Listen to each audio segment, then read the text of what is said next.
Muted. I didn't even realize I was muted. All right, we are live once again, as you can see, and we are playing Shin Megami Tensei 5 Revengeance. All right. There we go. Clickety clackety click. Let me checkity check this stuff out. Bam. Jam. Bam.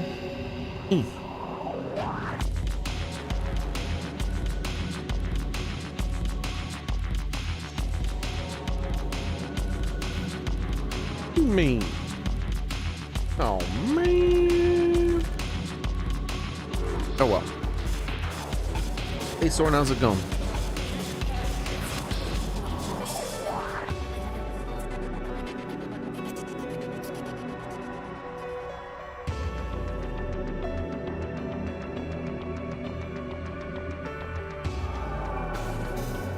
It is affordable. It is a $20 game. I'm not buying it at the moment because I'm not going to play it at the moment. If it was physical, I would buy it right away. But what's going to happen is I'm going to wait until I'm going to play it, which is at some point, not right now. Like, I'm not chasing the craze. Hollow Knight is one of my favorite Metroidvanias. Like, it probably is my favorite Metroidvania. It's a very, very, very well made game, and then when you factor in the cost to buy it, it's insane, right? Everybody else is charging an arm and a leg for inferior like games compared to Hollow Knight. They're like, oh, you want our game? That'll be $70, and it's not even close to the same quality.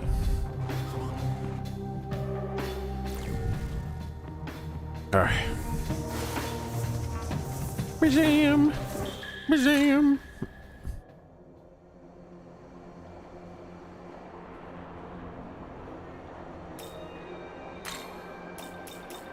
There we go. Yeah, and I do want to replay Hollow Knight 1 fully before I play Silksong. So in a couple of months, I'll probably replay Hollow Knight fully. Then I'll buy Silksong, and I'll probably have a bit more money to spare too. So, because right now, if I bought it now, I would just be sitting on it. I wouldn't be doing anything with it.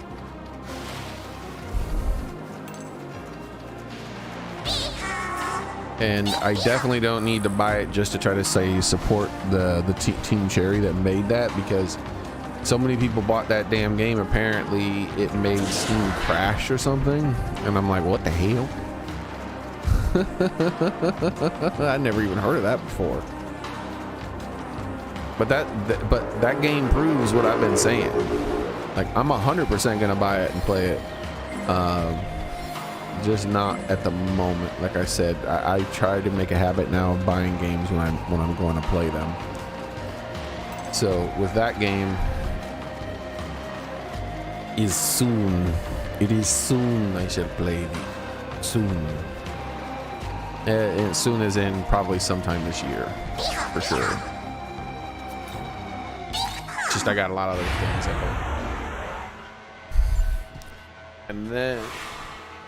And I don't want to, like, I don't want any pressure or anything weird. Like, I'm not trying to chase, like clout and things like that and do the fad thing. Like, everybody's trying to, like, play the game, games. So they're trying to just get the views, right? Like, oh, play it day one when it first comes out, and that's when you'll get the most views. Like, I don't care. I'm a rebel without a cause. So I'm self-destructive. I'll play it when I won't get as many views.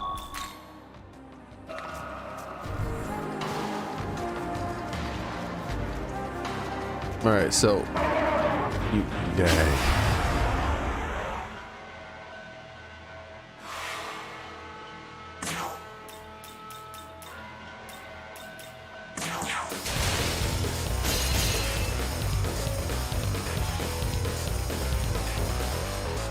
But yeah, I'm gonna replay Hollow Knight, do the DLC and everything. Because remember, I actually didn't finish all the DLC.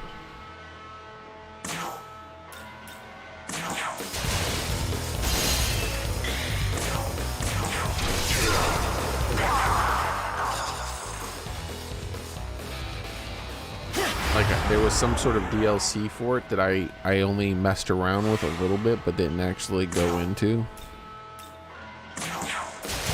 I didn't really feel like I had to. It was just, that game is so huge. It felt like it was done. Ooh, got reflect. The game felt done. It didn't feel like I really needed to do more than I was already doing. Oops, I did it again. Which I might end up doing that again. I might play it and then not do the DLC again. I might have that same feeling where I'm like, I'm done. Like, the game is, I don't need to play more. This is great. Indeed. I want to do something completely different, which would be, you know, Silk Song. And I don't necessarily need to play Silk Song either. I mean, not Silk Song. I don't necessarily need to play Hollow Knight again either. But I do want to play it again. I just want to play the game again. And so I'm like, I might not play it before Silk Song. I might play Silk Song first and then replay Hollow Knight 1. I don't know, really. I haven't really decided how it's all gonna go down.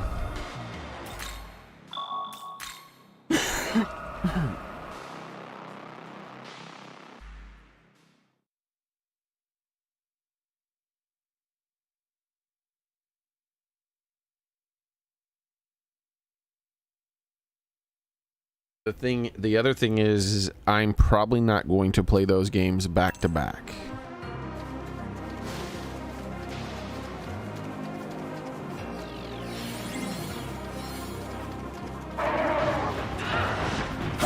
For the same reason as I don't want to play a Shin Megami Tensei game back to back. Is that the games are a little, I don't really know, like, oh, chocolate pot, just what I was going for. I don't really know how to say it. I don't know the best word for it, because the words, for lack of a better words that I can come up with, they have negative annotation, implications. They have negative implications, but they're not, I don't mean it in a negative way. Like draining would be a good word for it. Like they're draining games, but that sounds negative, but it's not meant as negative.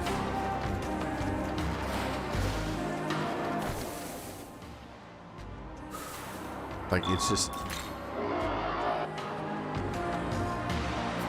I feel like, oh yeah, I was gonna go to the Demon's Haunt, that's why. Let me do this first.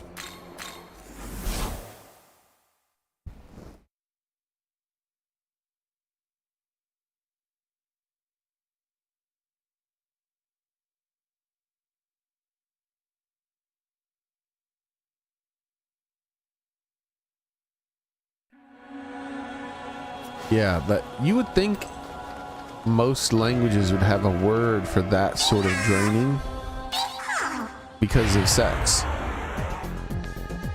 You would think that that would be a thing, right? That people would have a word for draining in a good way, where it's like, okay, I need a break type of thing. It's like, nah, we've hit our limit for now. We've hit our limit. But yeah, I don't know. As far as in English, I can't think of a single word that means draining, but doesn't typically come with mostly implied that it is in a negative way.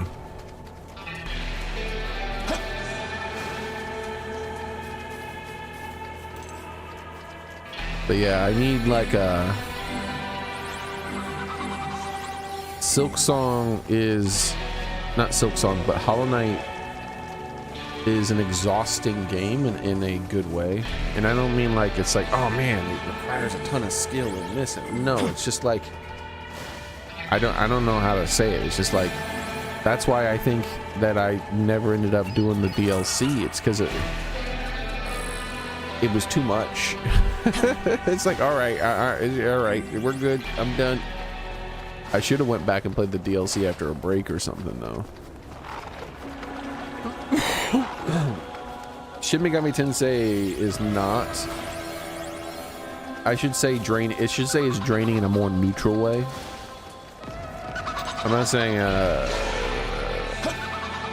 because there's a lot of bad aspects of Shin Megami Tensei that cause it to be draining.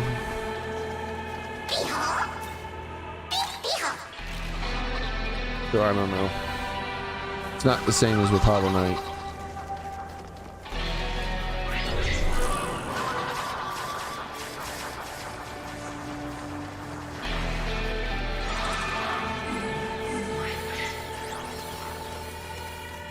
And you know, I don't know, I can't really put my finger on what it is. Like a great example is I played all the Dark Souls games back to back, if you remember. So it's not about difficulty. I had never played a Souls game, and then I played Dark Souls 1, 2, and 3 back to back. And other than 2, I loved them. 2 was a messy ass game.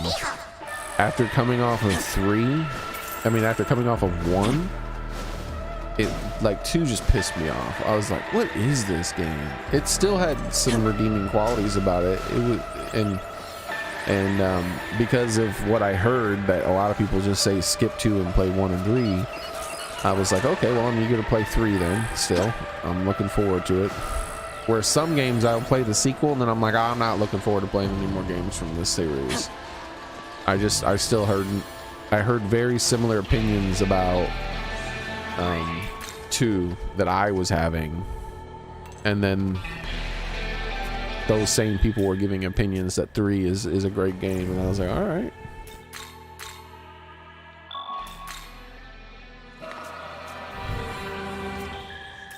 Some people thought it was the best of the series. I definitely don't agree with that personally. I think Dark Souls 1 is still way better. But I think 3 was an outstanding game, or is an outstanding game. And I can understand why some people would think it's a better game. But I strongly disagree. I think that the first Dark Souls is a timeless masterpiece. It is insanely well crafted. Like the world is insane. And 3 is a continuation of that work, but never quite capturing. Like in some ways it'll make things better, and in some way it changes things and sidesteps, but never quite as good as the overall experience that was Dark Souls 1. Relentless growth is the mark of a hero. Witness my augmented strength. But like I said, I could definitely totally understand how some people would think.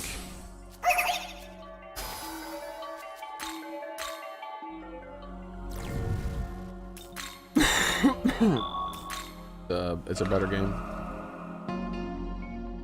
You know, it's faster, more flashy.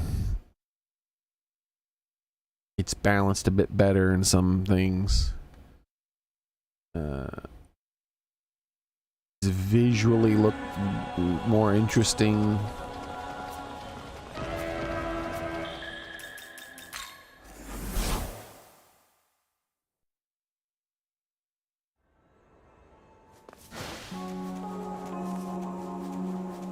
But no.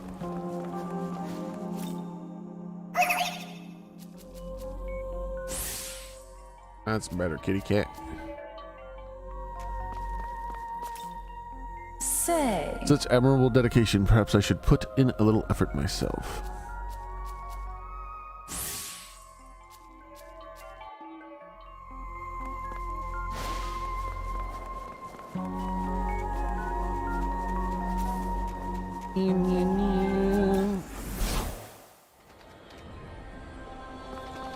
How am I looking on incense? Yeah, it's getting close. I don't have anybody where I won't be wasting some.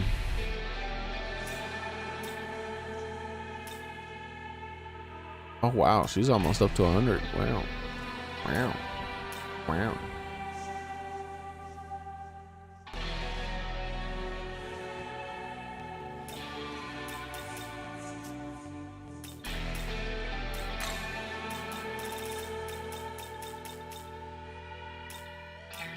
Okay, so agility is the one. So, oh wow. Oh, okay, I was looking at the wrong one.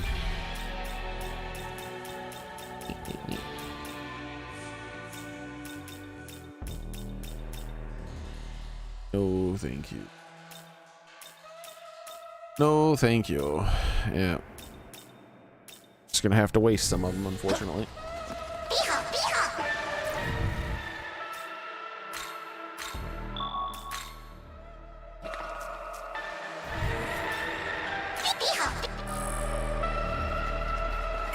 Well, how am I doing? I got another one of those drops.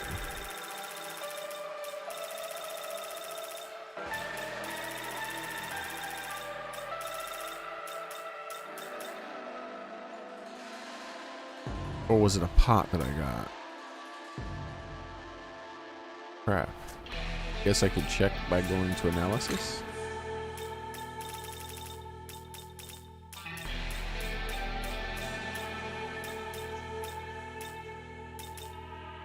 Oops, what the heck? Now I'm completely lost. Go through, do it again. Right at the right spot, and then I screwed it up. It was a pot. Okay.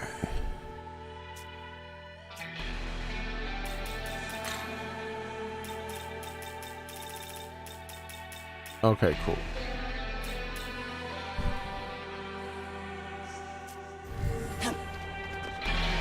Yeah, because that was my intended farm thingy. Let's go back.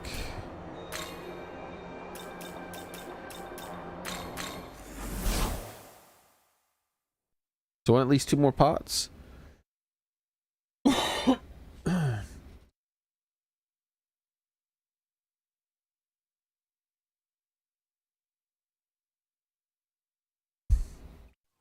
Then I will do the mission again. I'm probably going to use a few grimoires on my people too.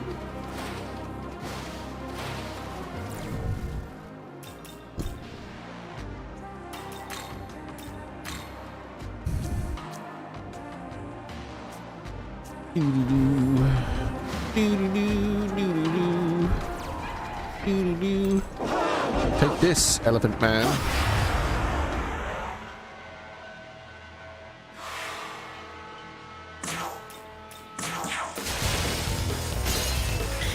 Oh yes, I shall take your money. Give it to me. 9,000. What the hell? Cheap ass. You're a late game Pokemon. You trying to give me 9,000? What the hell? I shall kill you and take more money. Take this, and this, and that, and this.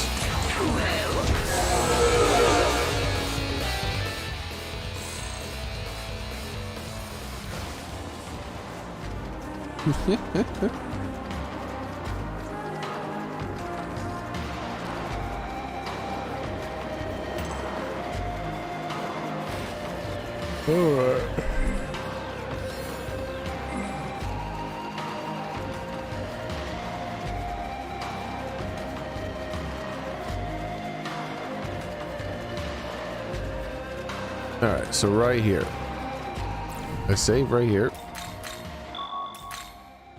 Right in front of all the orbs. I get my little orbsies. Then I come here. I try to get some pots. Nope, wrong one.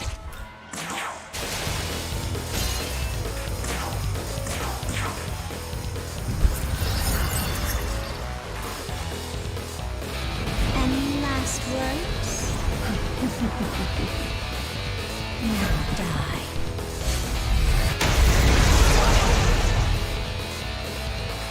Remember that Made in Abyss game I played? Where I lost like 1 billion hours of progress because of how the autosave system works? I want to play that again at some point.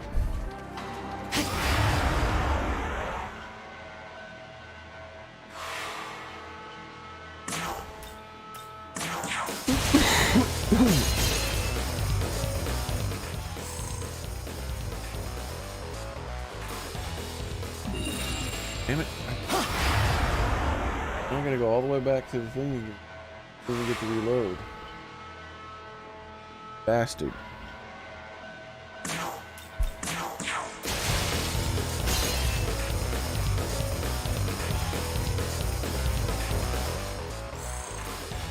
You bastard! Whee!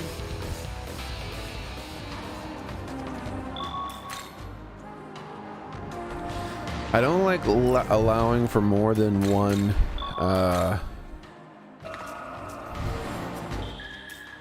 demon haunt thingy to happen, because then if I get screwed with like worthless things and what didn't I just Say. Oh wait, maybe she's utmost trusting me. So this admirable dedication, perhaps I should put in the effort myself. She seems motivated. No, woman, you were motivated 5 seconds ago, weren't you?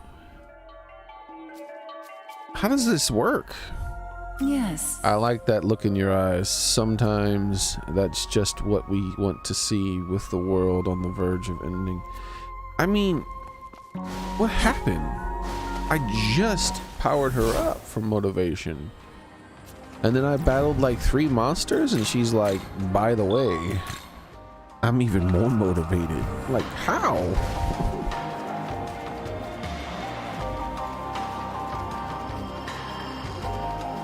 How you do this thing?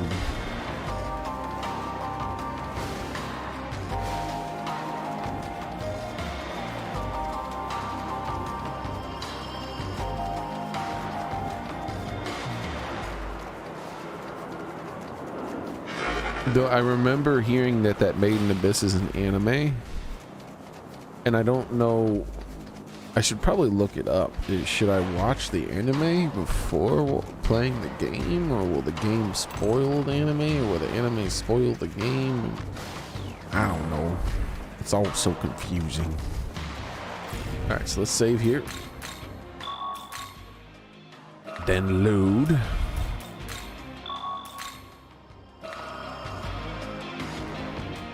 So after I get, I think, 1 or 2 more Soma drops, I'm going to use a few grimoires on a few of my Pokemon, and then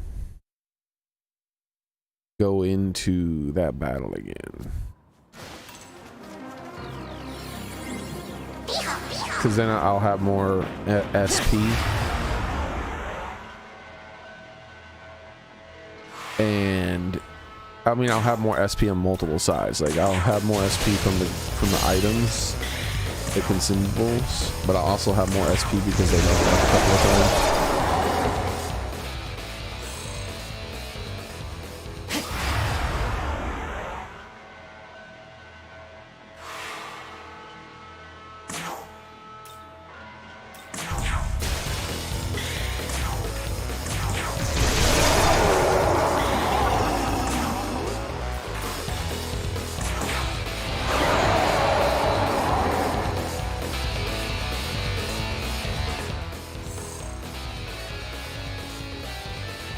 Oh, I see, Soren. I don't know about any of that. I just know that the gameplay was rough, but in a way that I enjoyed. But I do remember very much disliking the autosave system.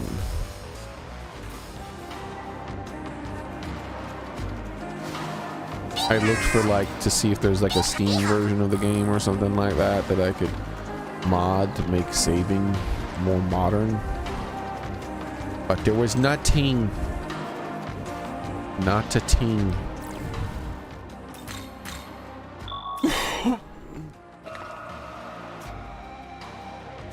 I'm thinking about making the next game I play be Xenoblade 2, the pseudo speed run that I want to do where I just rush through the game. I need to do some research though. I need to see if I need to look up like the most game-breaking time skips that are possible, or gameplay skips, and I need to see them look up the minimum amount of things I need to do to have access to all the game's content in the second playthrough.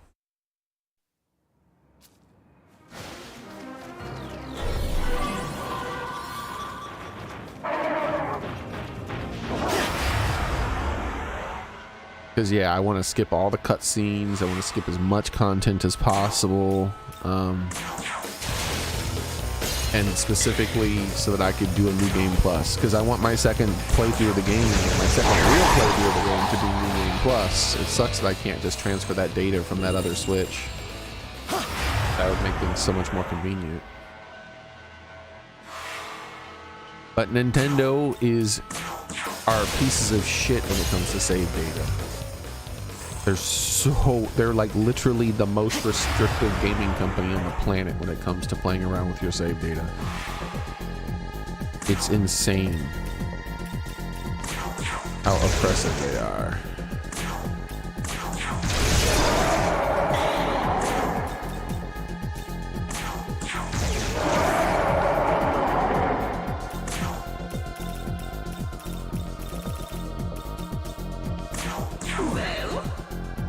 Dark?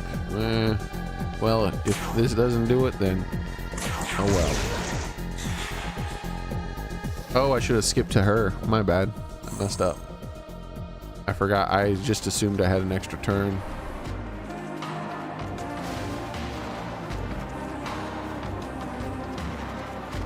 But she does way more damage. She probably wouldn't have killed it, but she does do way more damage.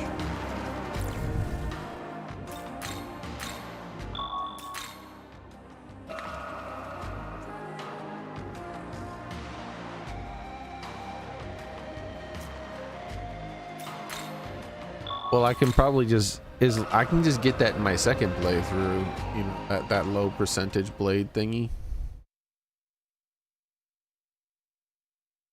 I'm not worried about that stuff. I'm just wondering, like,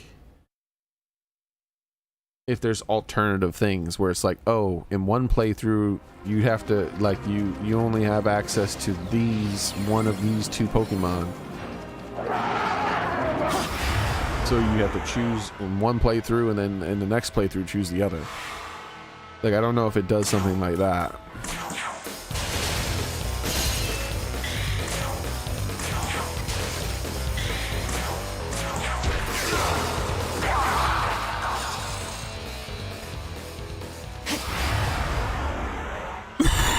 Because if it does something like that, then I'll just choose you know, choose the Pokemon that I got on my first playthrough, and then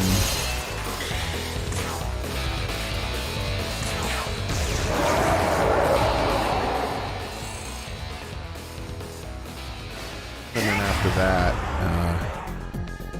again, same thing.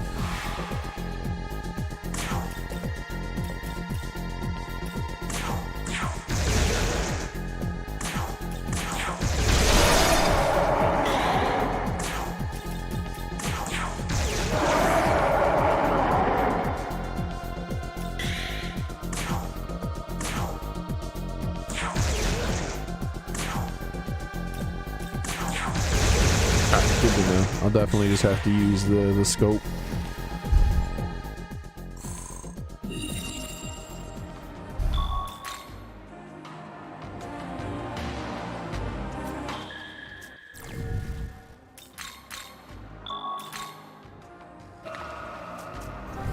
Yeah, like the equivalent of how Pokemon does it, where it's like, oh, choose this one or this one. You know, there's situations like that. Nico Shogun.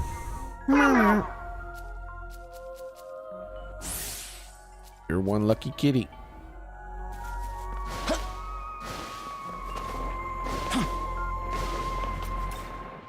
Yes. You're not the only star of the show. Now is my time to shine. Don't give me some garbage. All right, cool. Luck. I'll take it.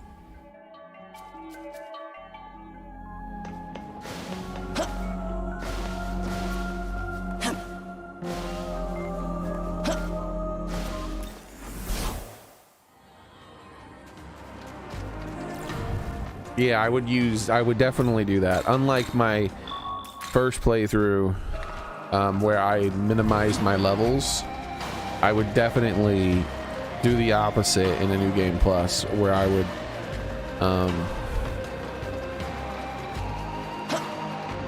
well, I would definitely do the opposite in a speedrun-ish type scenario where I use every last bit of experience I have. But then doesn't that game have the ability to level down as well? So then if I do New Game Plus later on for my third playthrough, which would be my second real playthrough, then I could just level back down to reasonable levels and play it as if, you know, I'm not super ridiculously overpowered.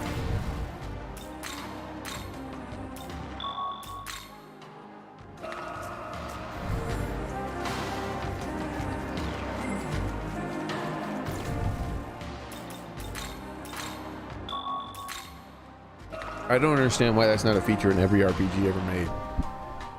Like, I understand maybe some of the early RPGs, like on the NES and whatnot, but by the time it's reached the Super Nintendo era, people should have figured that out. Like, that's always been something I've struggled with, is that I don't necessarily want to become the most powerful, universe-breaking, everything dies in one hit character. Not at least as I'm playing through the game. Maybe after I've beaten it.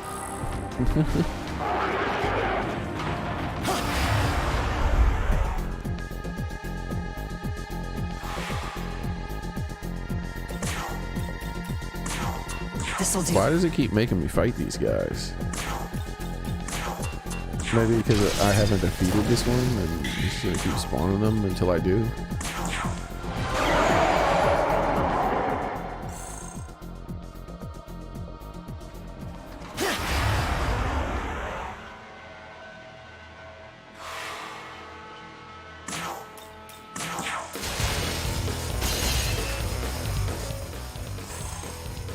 Right now, my character, I could have been level 99 a long ass time ago. I have never used a single level up item on my character, or level up statue either. So every level up statue in the entire game is still open to me.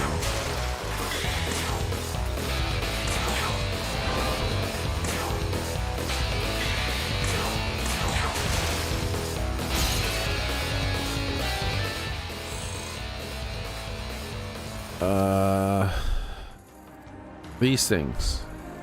You see this thing here? That's an instant level up for not just me, but for all my Pokemon. There's one there. There's one there. And there's more on the map than we're looking at because I haven't touched them all. I forgot that you need to touch them, I think. Here's one here, one here, one here, and one there. So on this alone, there's like 7 of them, right? And that's just one of the game's maps. They've been in the game since the very beginning of the game. That right there would put me up to 94.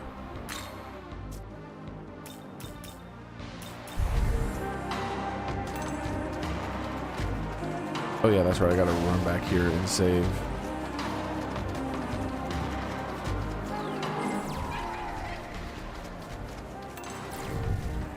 I think here, if I was designing an RPG, the way I would do it is because one thing I never care about really having a massive excess of is money. But a massive excess of levels is kind of annoying because it'll make games too easy. At that point, it's like I'm just playing the game on story mode or some shit, right? Like I'm not a freaking video game reviewer. I want to actually play the game. So, like, I feel like if I was making an RPG, I would have the ability to just turn off your experience. And there'd be another option to turn off your experience and convert it into money. So instead of gaining experience, you gain excess money. And then on the opposite end, for people who are just lazy and they don't want to, you know, they want to be overpowered, that's the thing that brings them joy. I wouldn't allow them to have, I wouldn't have it so that they have 10 times the experience or anything, but what I would do is I would have the opposite effect where you can turn off your money gain, but you get more, instead of the money you would have gotten, you get more experience.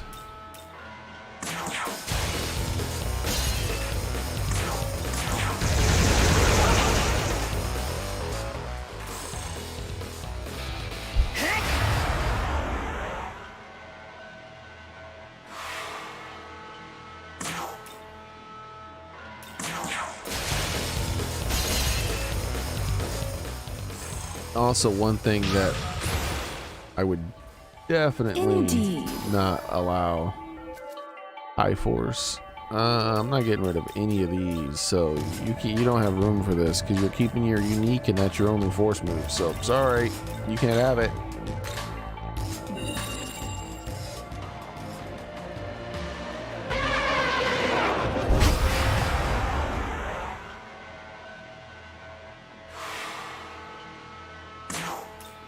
But yeah, inventory, I loathe inventory in most games.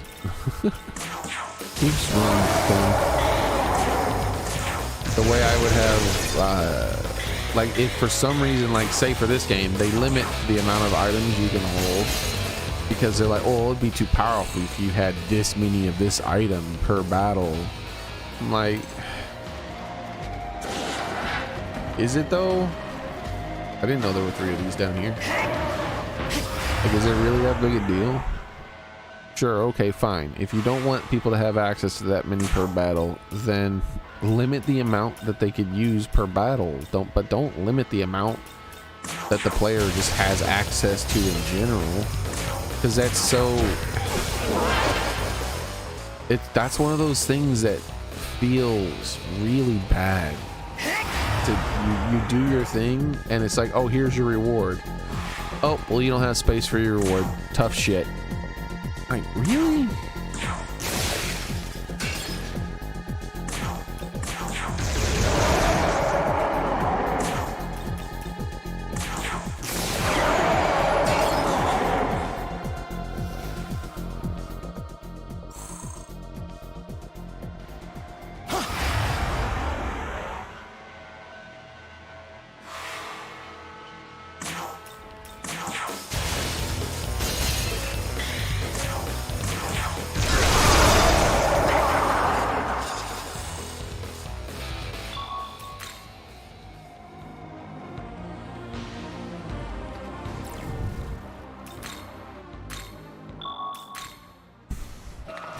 That's one of those situations where it's like, well, thank you for punishing me for doing a good job. I appreciate it.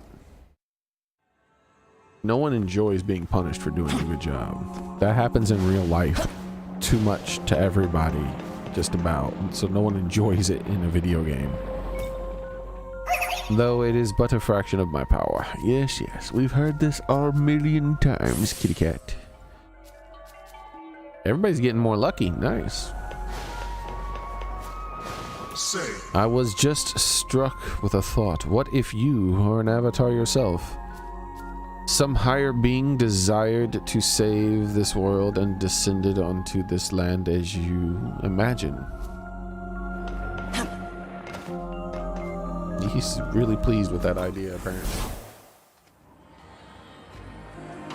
Oh my. Oh my.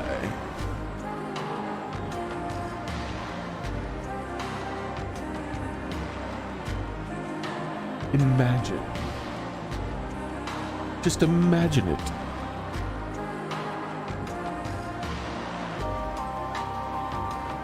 All right, so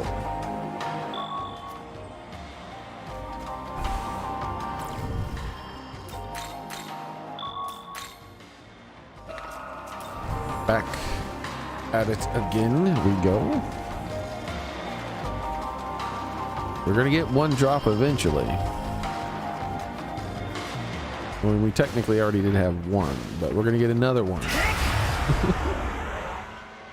Ah, 2 chances. Nice, nice. Oh, 3 chances. Aren't you fancy?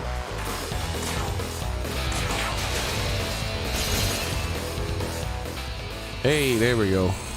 We got another one. Damn it, Idun, I just got through talking to somebody. How many more do I want? Like one more maybe?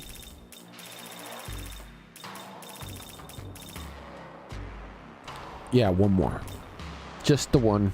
I don't need it to be maxed out, but I do want 9 at least.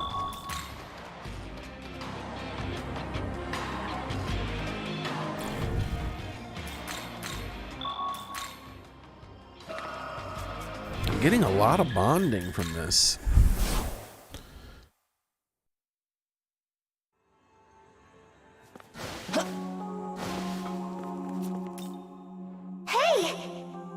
Let me show you what I've learned in our travels so far. You learned shit. That's what you just learned. Nothing. Not a damn thing that's worth a damn. I knew it. Nobody wants this. I'm reloading. Learn better. If I wanted you to have that skill, I could have given it to you any damn time I want. No, any damn time. There we go.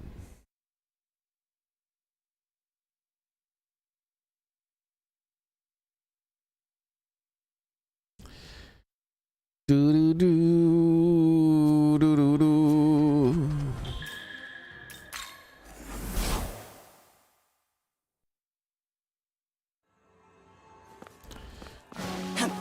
Now, impress me with something else. Hey, magic. Damn, girl. You're a magical girl. You're level 59 and you already got 91 magic. That's impressive. You've done it. You've impressed me.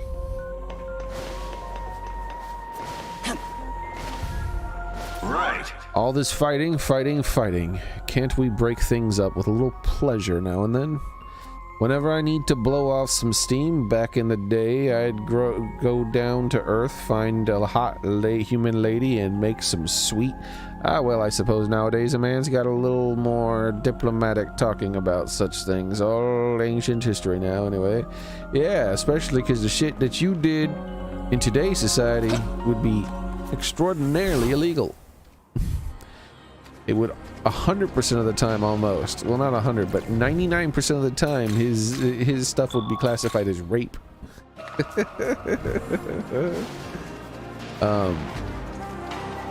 Because he was normally disguising himself. No, I shouldn't say 99%, but quite often.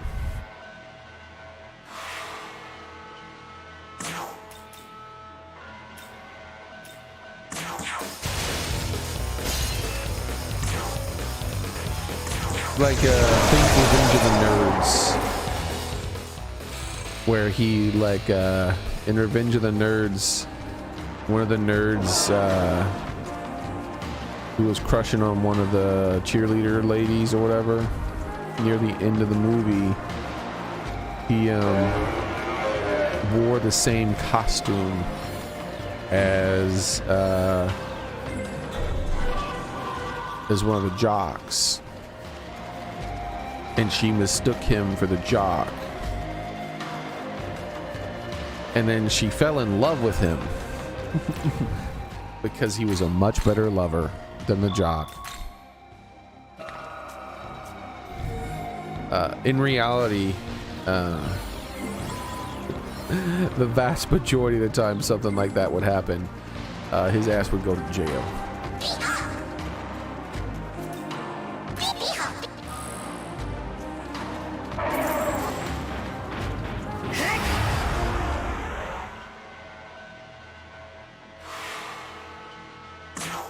All right.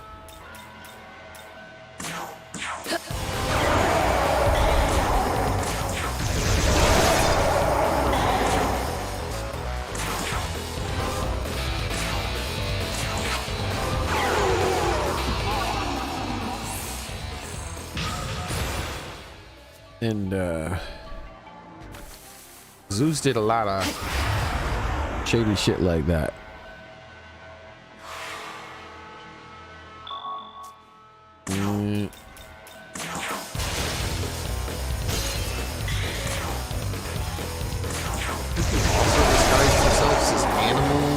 Like that too.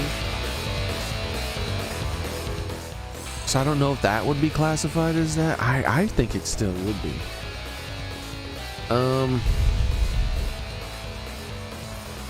At the very least, it's creepy. Let me ask AI, by today's standards,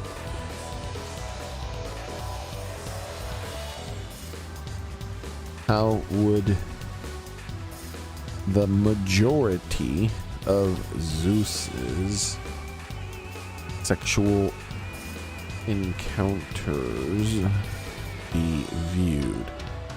Let's let AI summarize. Give a few prominent examples.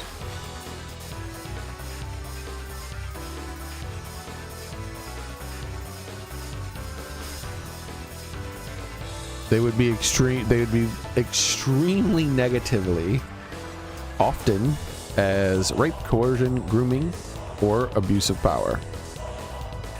The abuse of power thing, I've never believed in that really, unless, well, I do to a certain extent. It's when it's used for fear.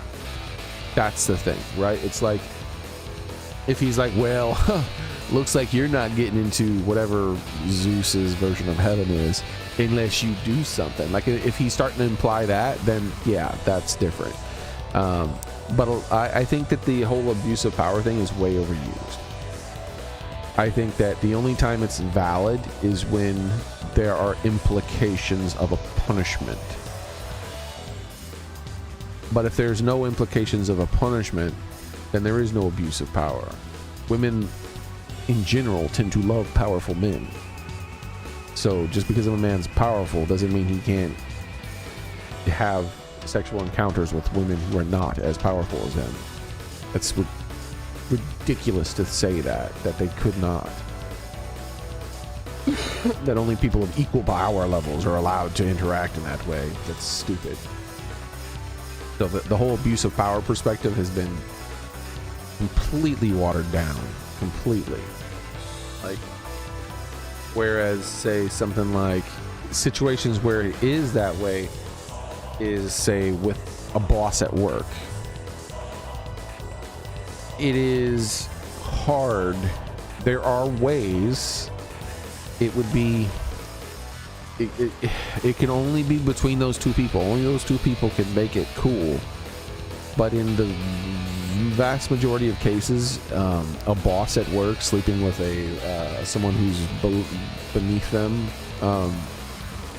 there's an unspoken threat. There's the possibility of an unspoken threat, I should say, at all times when it comes to that. A strong possibility, in fact. So, if those two people are romantically interested in each other, I think that morally, the person in power has to make it abundantly clear in some way that's not creepy sounding and not mood ruining and not, all the things that you could think of, but make it abundantly clear that there are no hard feelings type of thing. All right.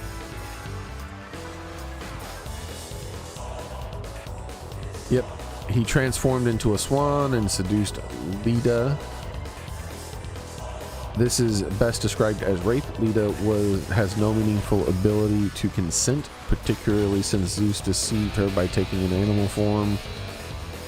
He abducted Europa by transforming into a bull and carrying her across the sea. And then coitus, let's say that. That would be kidnapping and rape.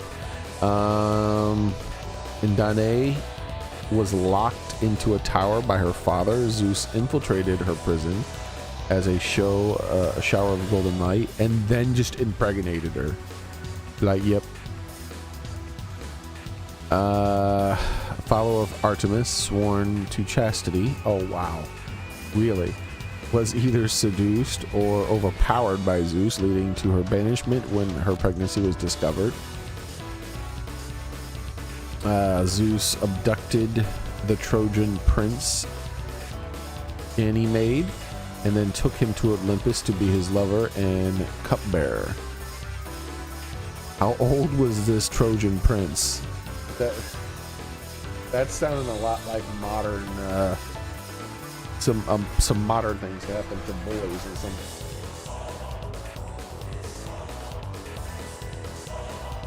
Yeah.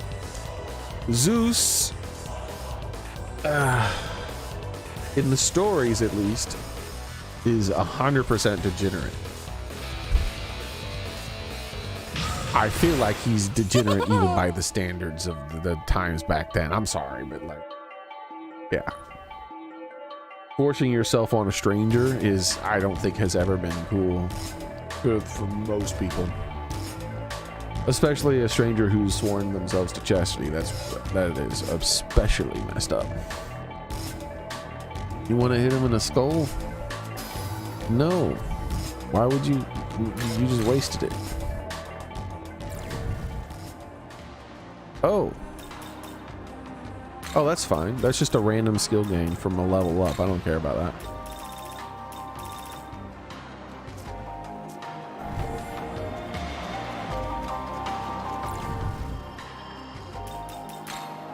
All right, no one wants to talk. I thought she wanted to talk. I lost track of what I was doing because when I looked that up.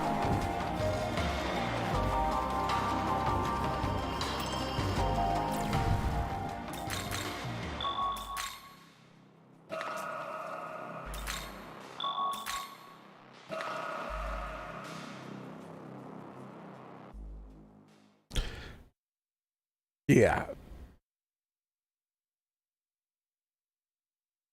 I'm sure 100% of the populace wouldn't agree with me, right? It's not like that type of thing. And I'm sure it is likely that a much larger percentage of the populace wouldn't see a problem with what he was doing than would today. But I have a feeling that still a very large percentage would be like, yeah, that's fucked up, bro. If these stories are true, this guy's kind of fucked up. At the least.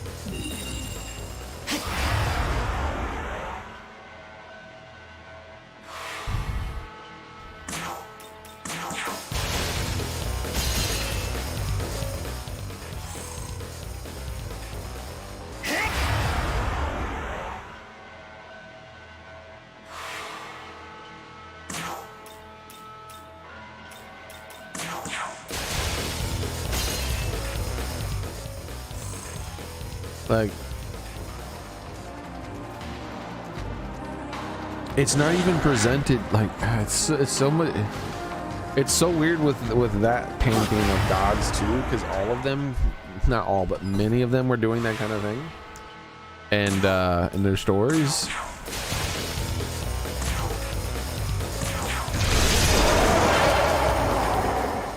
Oh, there we go. Nice. All right, we're done for now then. Let's just take out these last two and see if we can really get an actual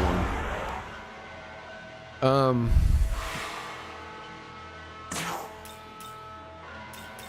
And it's so weird because in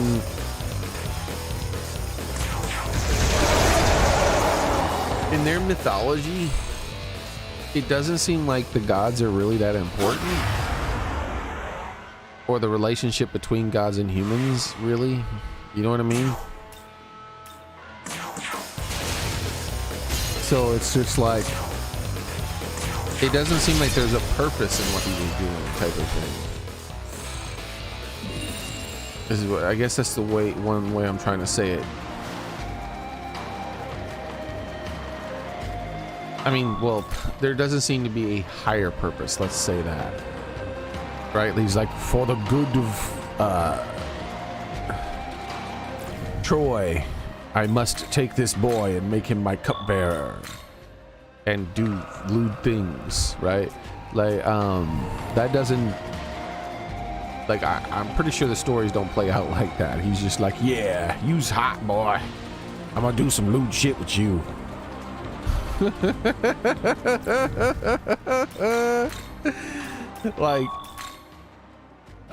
like he didn't know that he was gonna make Hercules, and Hercules was gonna be some kind of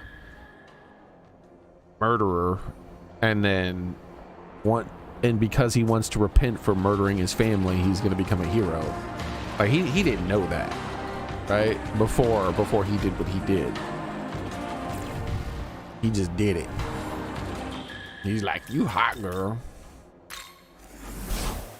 And then Hercules popped out and he's like, oh shit, look at that. I got a son who's real strong.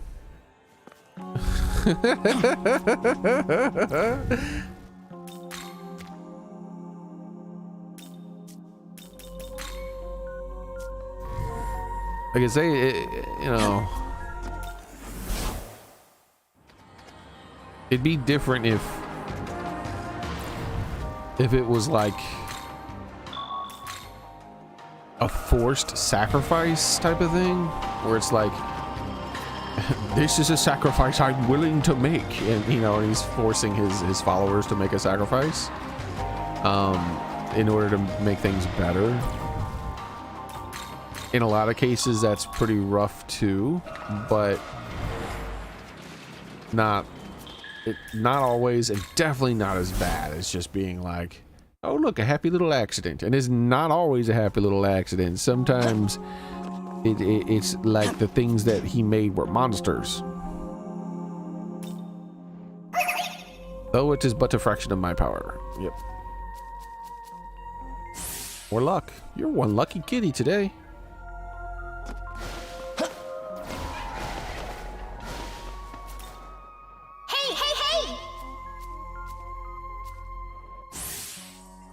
Three-hole agility, nice.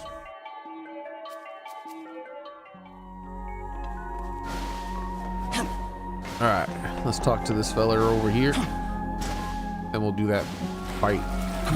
A ruling god such as myself, employed as a demon ally. What a time that we live in. Can you hurry up and take the throne so we can move on from this accursed era?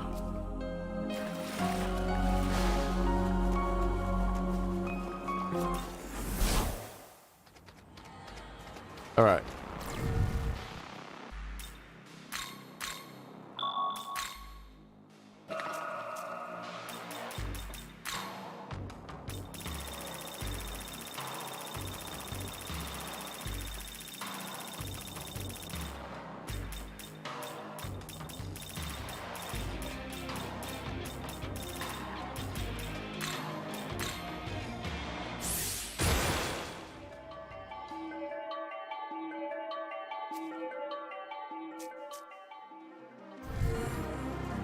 Oh, I gotta rate. Can she give me her essence? Probably can. I should probably wait for the right moon phase.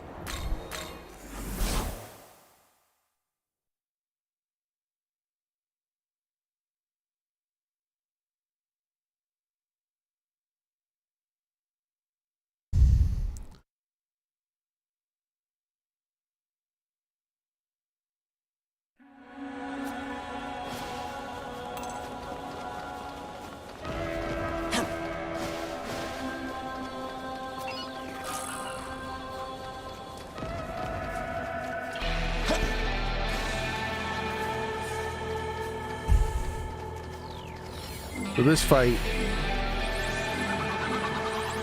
I'm gonna go a lot harder. I'm gonna use resources, and I'm gonna try to use my Magara gauge as soon as it's full every time.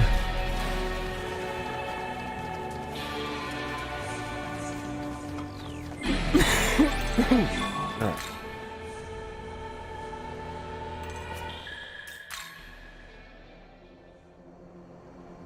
Oh yeah, I gotta run around to the moon's full.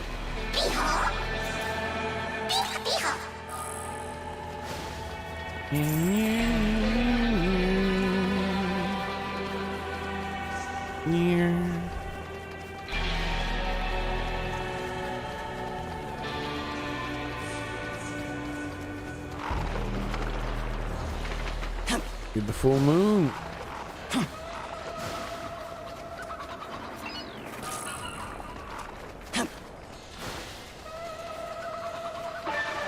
Almost there.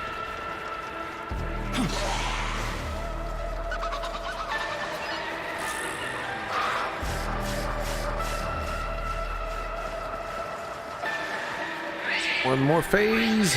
One more phase.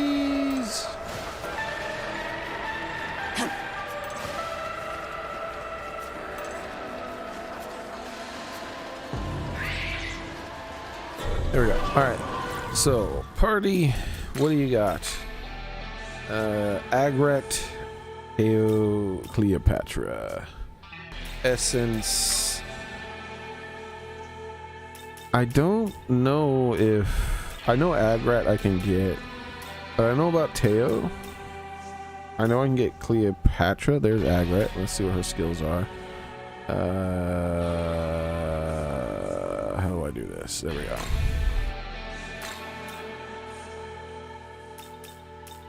Alright, I'm fine with what you have.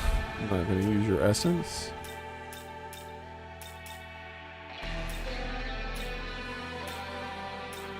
Where's the Cleo? There she is. I am fine with your essence not being used for anything as well. So, that means... That means we leave it the way it is, I think. We don't have an essence for Teo, though, as far as I know. So let's save the game. And maybe we'll get it here. Because leveling up during a moon, there's an increased chance of it getting. Not going to level up much, though. I'm just going to bring her to 75. Alongside those other ones. Magic. Say. Oh, hey, she did give me her essence. All right, cool. First one too. Cool. Let's see if her essence worth using and then getting again. All the time she's leveled up, she's never given me her essence, huh? Null Dark. Her essence is worth using for sure.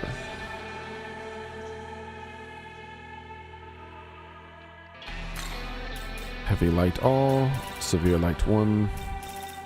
Yes, yes, yes. Yes, yes, yes. Any null is worth using. I don't know if I have someone who needs it though.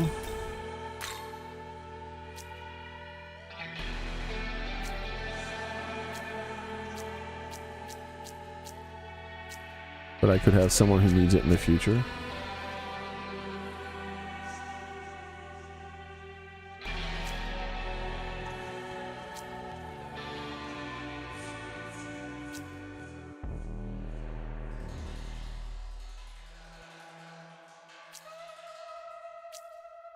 Giving her null to light, I think, to make her more viable in this next fight.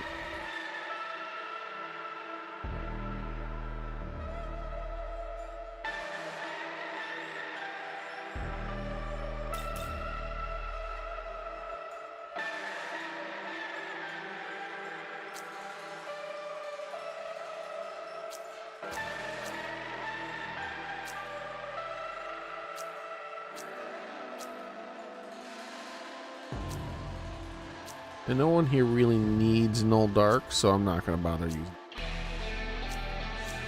Alright.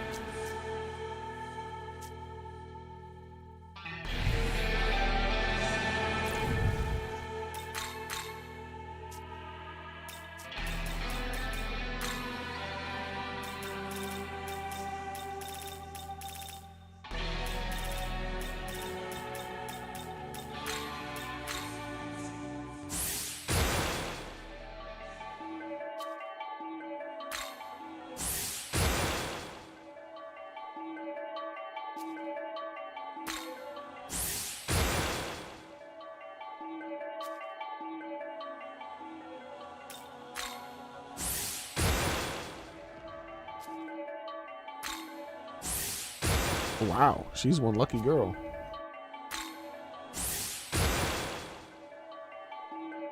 Alright.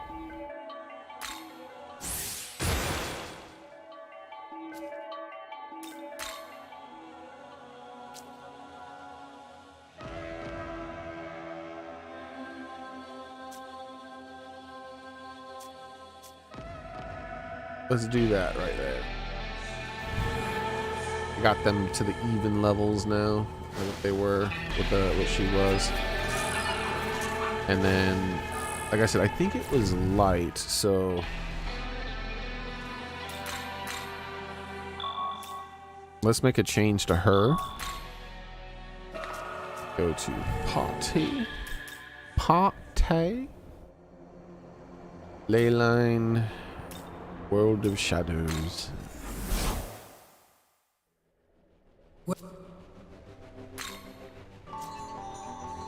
Party essence. Search skill. Passive.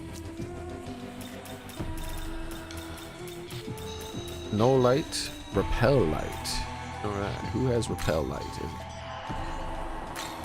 Don't tell me. It's just him. It's just him. The most powerful essence I have. No, I don't think I'll be giving that to her as a temporary skill. Alright. Skill search. Go to no light then.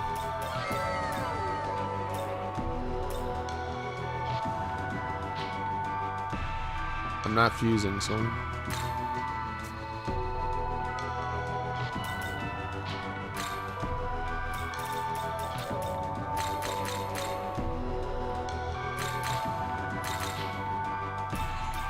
needs no electric.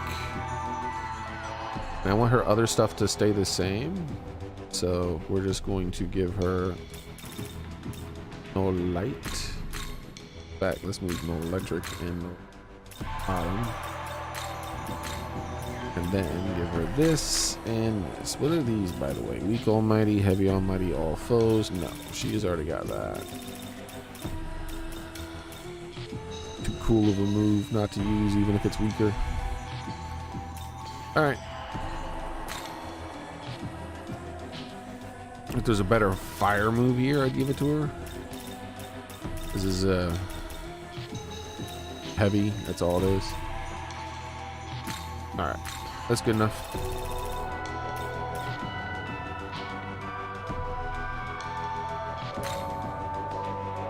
How is this?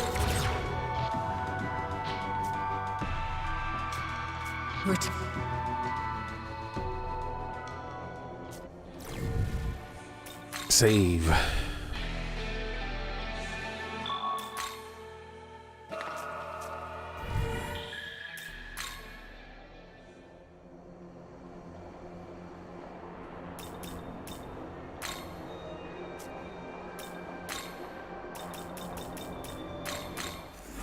All right, let's do this fight again. This time I'm changing up my tactics. Instead of trying to play conservatively, I'm just gonna go all out. Much damage as I could do.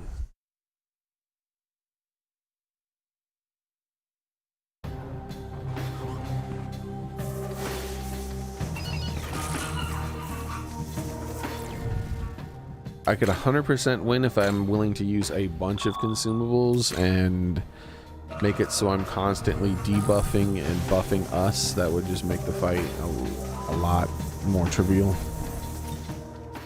But I don't plan on doing that. Use the angel feather. Yes.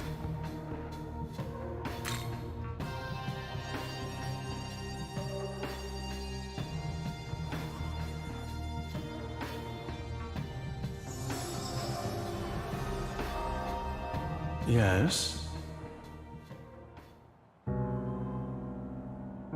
Splendid.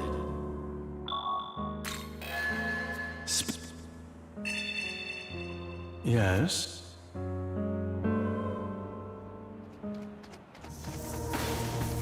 All right.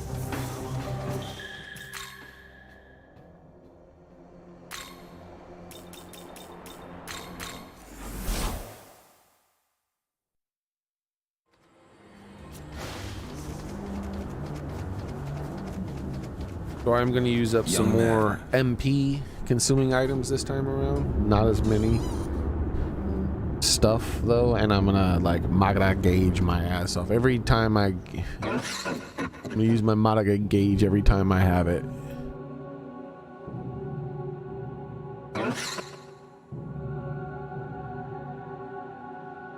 Yeah, I agree. There was way too much missing. Like way too much missing. At very convenient times too.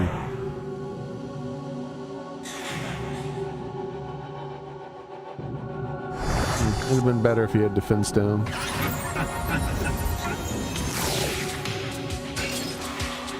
Alright, so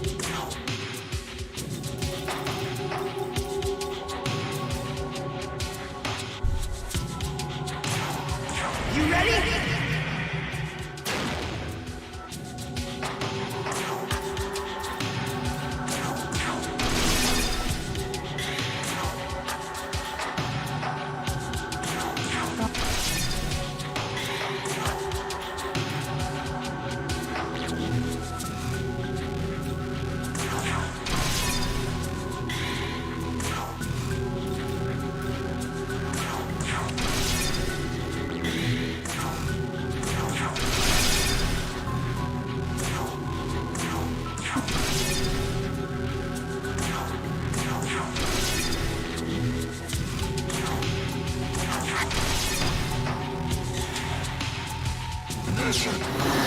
and I messed up that at the beginning, but that's fine. Didn't have a strong start, but it'll be okay. Part of the reason why I don't mind using a bit more MP items is because I have to use a billion Amarita showers, because pretty much every other fucking turn he hits us with group status effects.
There's the summoning. Alright, so... And what? Already? You just did that. Alright, I think it's worth risking it. I don't really know what's going to happen. But if he uses a light attack, he'll lose all his turns. We'll see how it goes. Because I want to use this immediately. Like I said, I want to maximize the amount of damage I'm doing, so I minimize the amount of fucking items I end up consuming.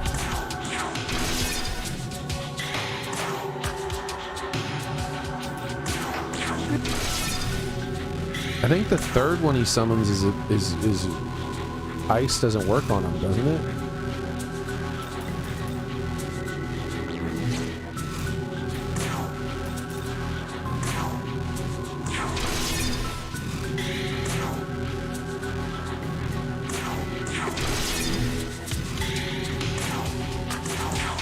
Really? You hit only her, you fucking asshole game?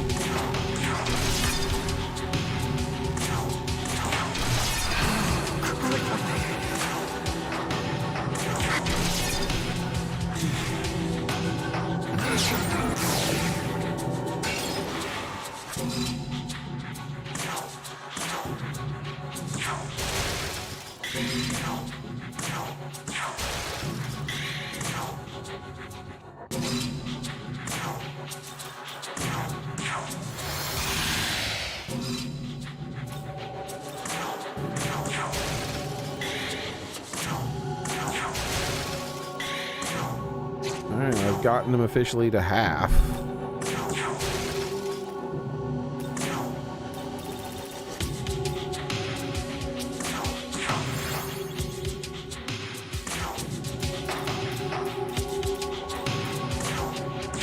I don't remember the weaknesses the next one he summons, though. I don't remember this.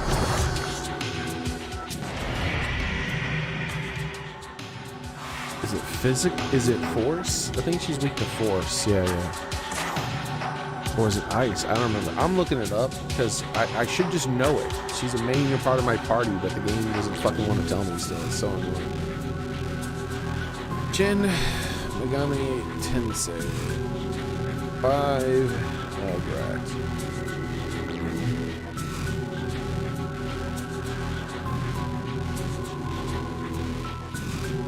Her weakness is electric. She's null ice, just like I thought. Null ice. That's fucked up. So, but her weakness is electric. So I'm gonna focus her down.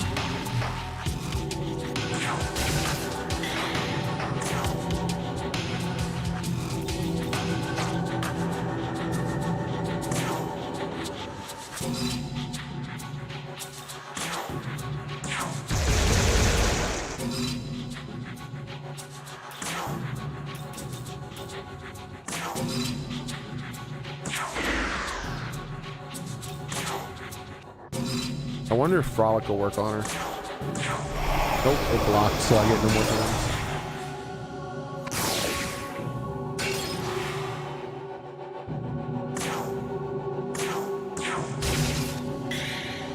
Oh crap, I didn't realize I was maxed out.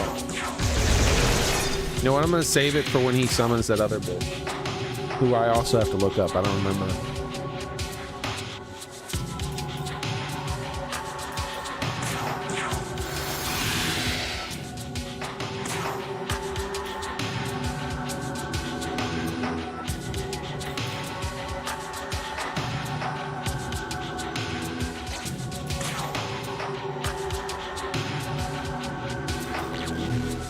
I guess I'm gonna play slightly conservatively. I don't know. Oh wait, what about these?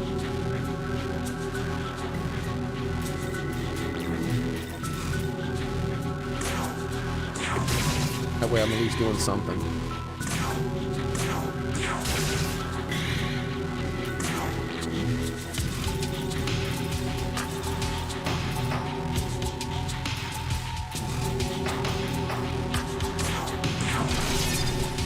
Oh shit, she can crit with an item? That's ridiculous.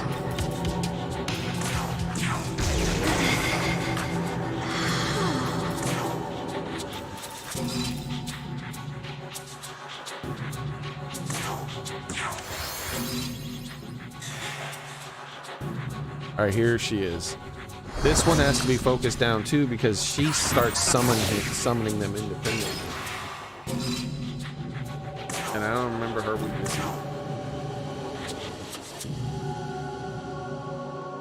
Even though she's in my group, so she should be visible, but just a stupid design choice by the game.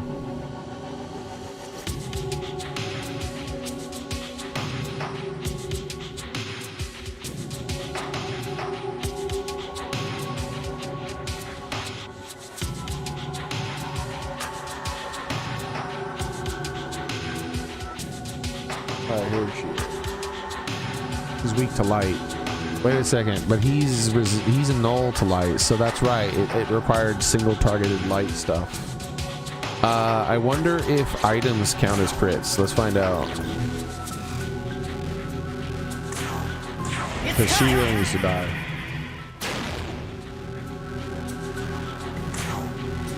So I can't use this for obvious reasons. Because the other guy nulls it. So instead,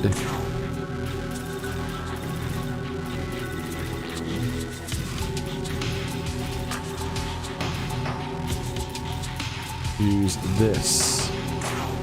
Yep, it still crits. Nice. And she has way too much health, so it's not going to kill her, but it'll at least go down faster than she would otherwise go down.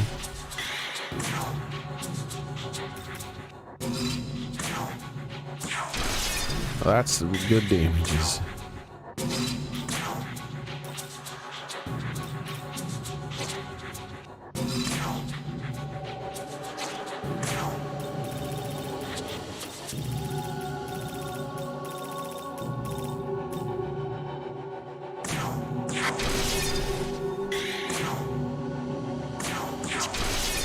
So we at least got her to about half health. I don't know. I think she's still going to be able to summon something before she dies.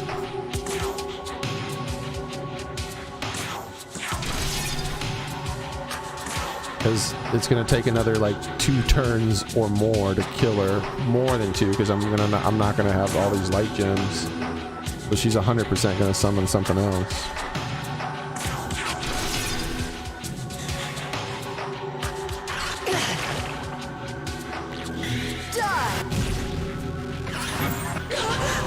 What the hell? That's a lot of ass turns, woman.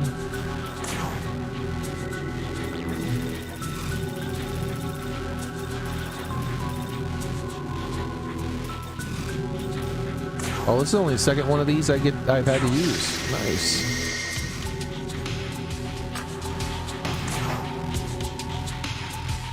Does she null light? She doesn't null light at least. So, I mean, null ice, so I can still get my extra turns.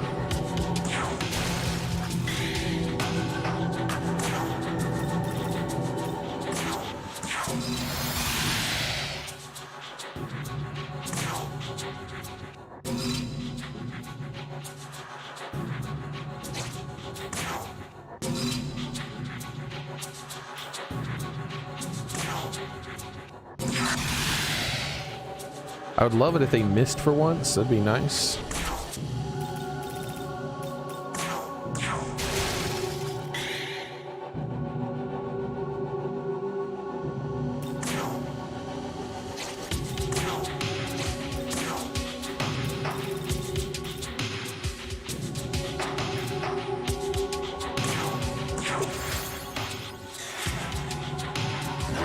Nope, instead they heal.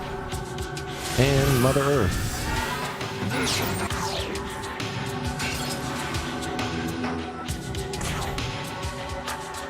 I almost got Magara. So next turn I'm going to get Magara, but then next turn she's going to summon somebody. I just know it. So let me prepare. We'll keep doing more damage to her.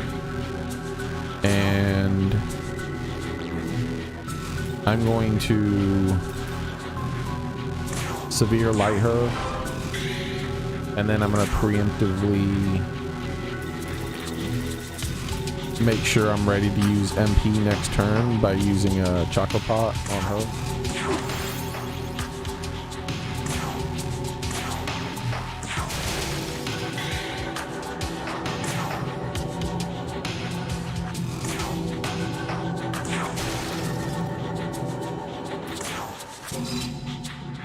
and an AoE heal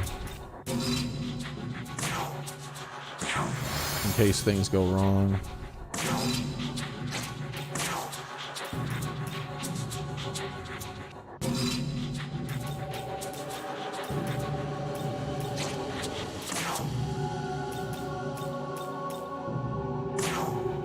There we go. Everybody's topped back up.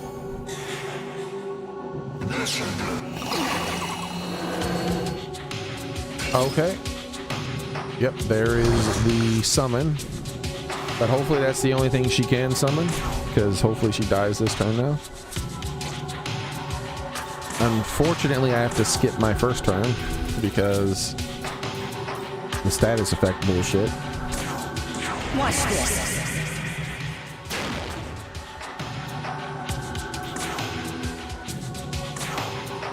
So that's 2 less turns that we get, unfortunately.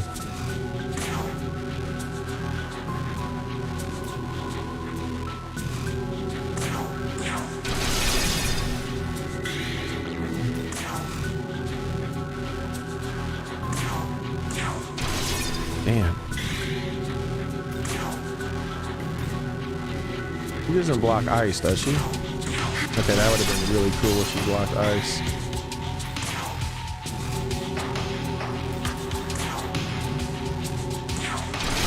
There we go. They're both gone now.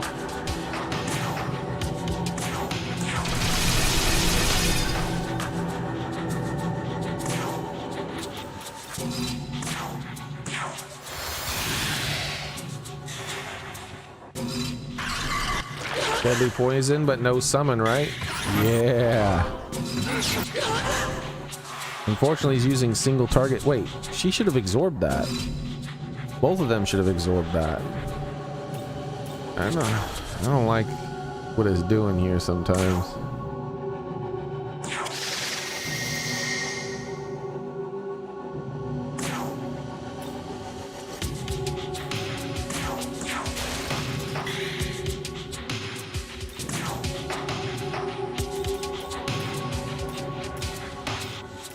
More pots and more farm for it after the fact.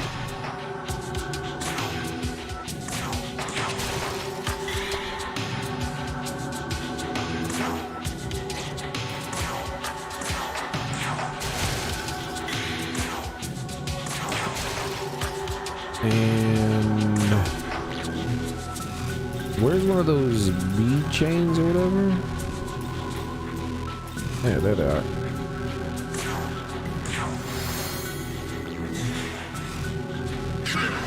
You fool!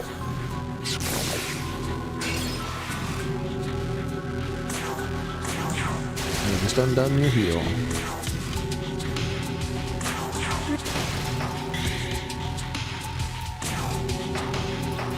I'm wondering if I should just sit on my...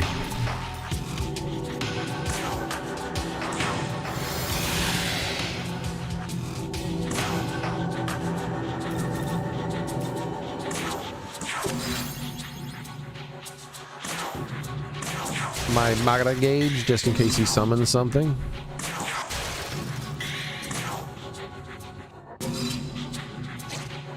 I think I will, just in case he summons something else.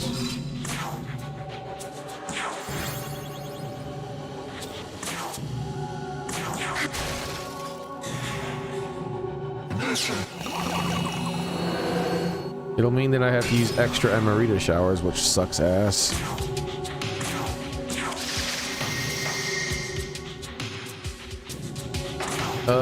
Actually, we might be able to kill him this turn. Hold on, you know what? No, we won't be able to, but he'll be close. I'm using it. I'm using it.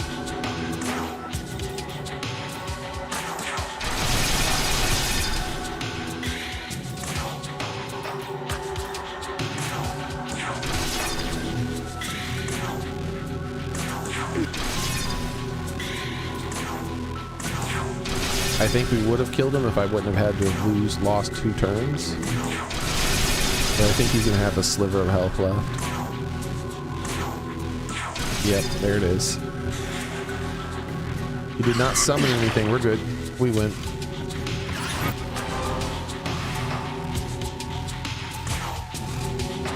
We had to use only one extra Emerita shower.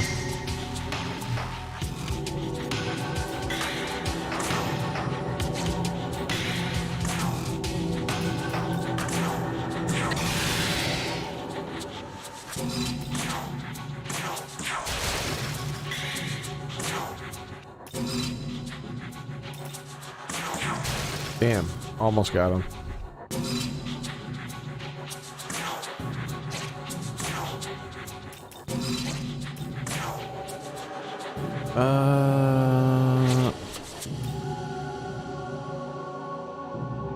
Oh well, I'm guarding.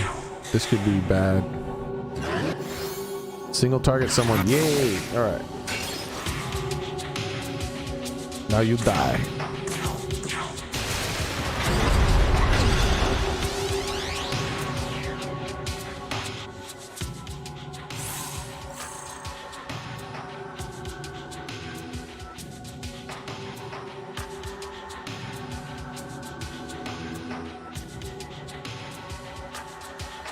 Level up.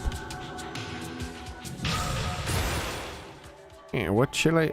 Oh wait, look, when he levels up, he does naturally gain magic sometimes. Look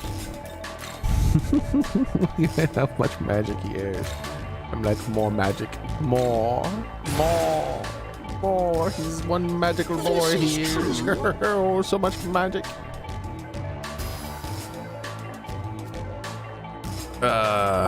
Sure, I'd rather have that than retaliate.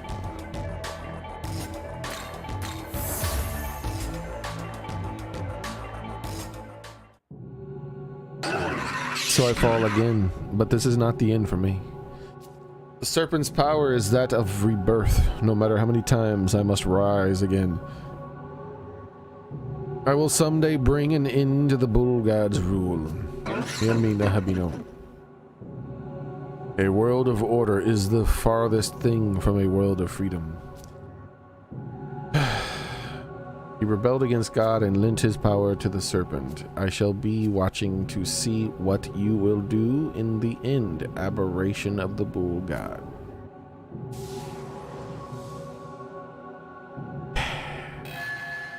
Drake Samuel unlocked fusion. Serpent King.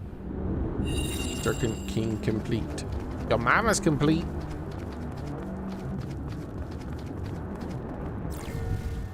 Essence. Oh, he's 88. I could summon him now then, probably. What you got going on here? Severe Light 1. Unique. High chance of inflicting poison to all foes. Lowers their accuracy and evasion by 2 ranks. Yeah, that was annoying that he kept doing that shit. Revive one ally with full HP. Poison Master. Severe Dark. Severe Almighty All. And full HP all allies.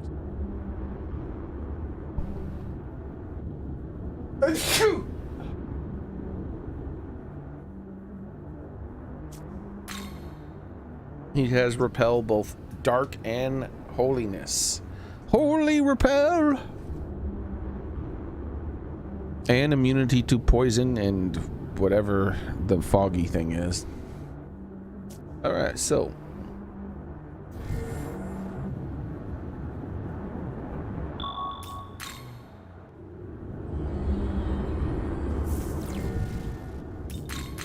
I think it's safe to say I know how you fuse this special fusion hoe. He wants my Pokemon. He wants all my quesadillas. He's a hungry quesadilla boy. He's gonna want at least 4 quesadillas. 1 quesadilla should be enough for you. Why do you need 4, you greedy bastard? Why are you so hungry?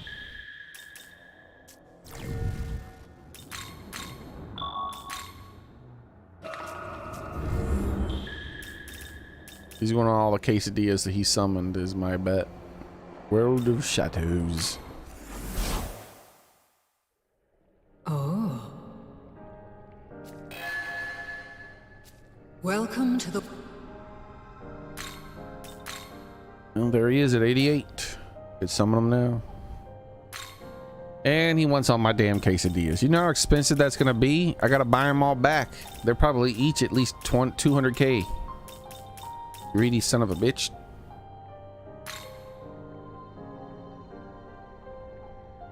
he'll have over 100 MP. That shit's wild, bro. That's crazy. Use one magical boy. I thought I was magical.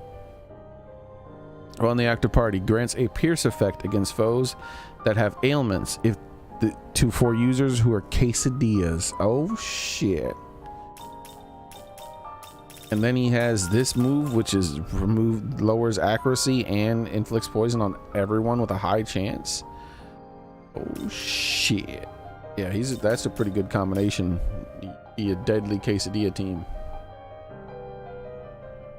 Yeah, I figured it was something stupid like that, Soren, that was making it so that's how he was hitting me. Because I noticed it only happened when I was like poisoned or some shit like that. Like he would just start hitting those people who were affected by the stuff with a single target skill. Big bang. What the hell? Look what he's got going on here. Plus, plus, plus, plus, plus, plus, plus. All in one little group. All right. We're not making you right now. You're too damn expensive.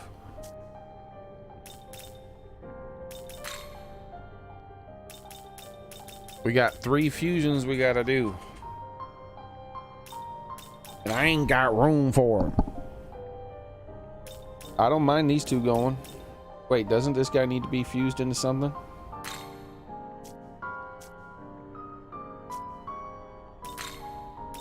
Her, right? One more level.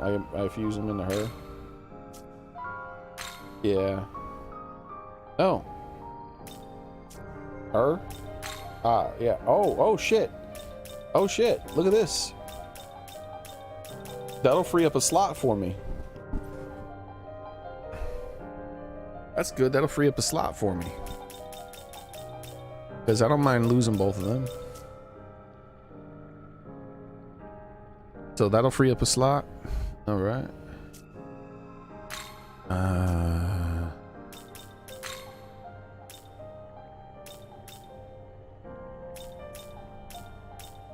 But let's see what's going on here.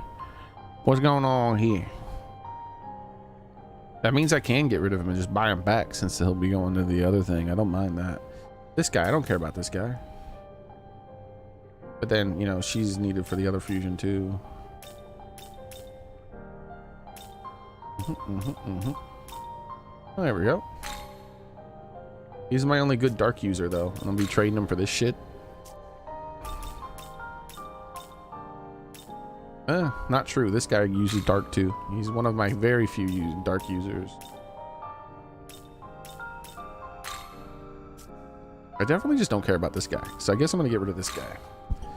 And then buy him back in order to fuse the other guy. I think that's the way I do it. I think that's how it's gonna be. He's just looking that way at the moment. All right, yep. That's what I'm gonna end up doing. Then register all. Are yes. you ready? Fusion, reverse compendium. How about this guy? This guy's more important to me at the moment. Because this guy has that skill, remember? Oh, wait, I don't see it. Maybe I'm mistaken and it's not this guy? I'm pretty sure it's this guy.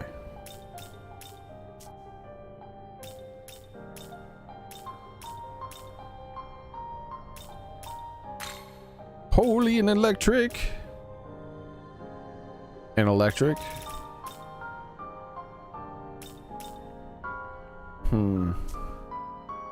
I don't need so many electric Pokemon.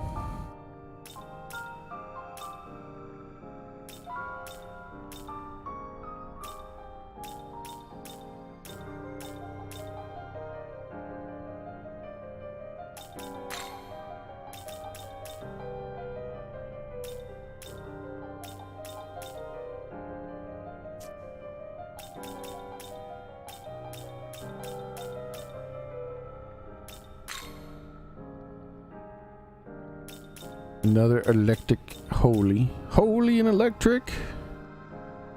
I need to fuse her into her better variant at the next level though. Yeah, I think I'm just gonna lose my best dark Pokemon.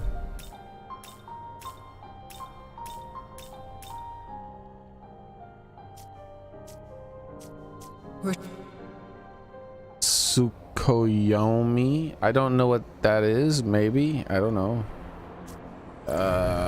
Essence. Is it a high level? Oh yeah, here we go. Yeah, I have this one here.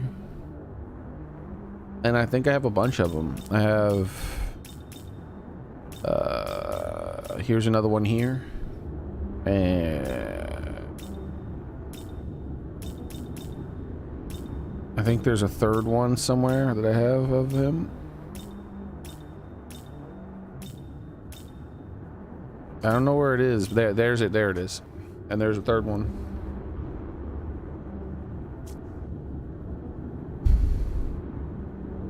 All right, so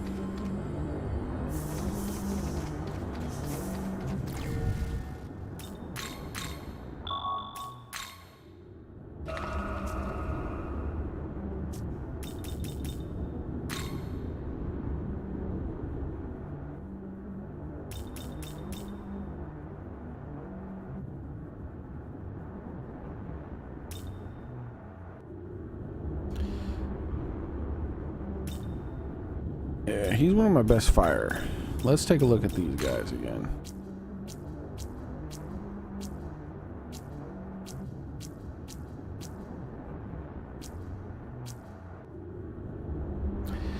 I can make him good at fire.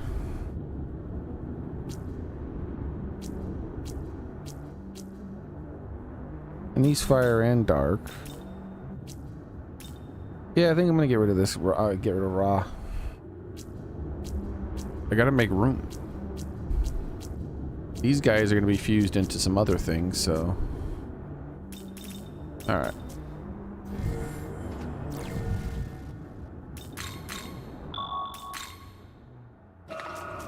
It's time for Ra to be replaced.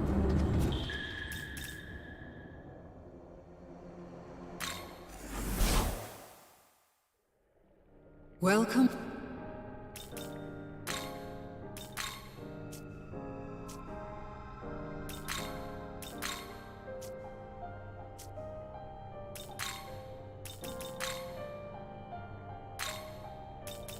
Here we go.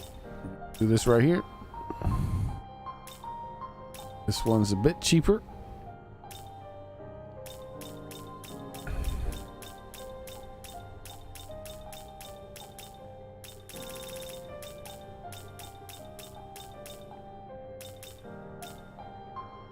What do you need? Immunity to force. At the very least.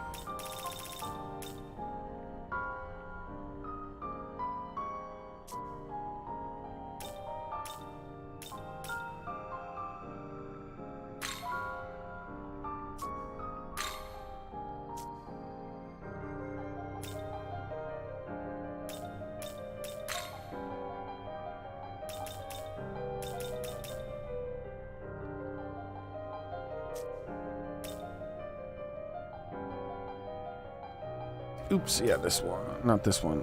This one. 30,000 cheaper. I don't know, Damien. So,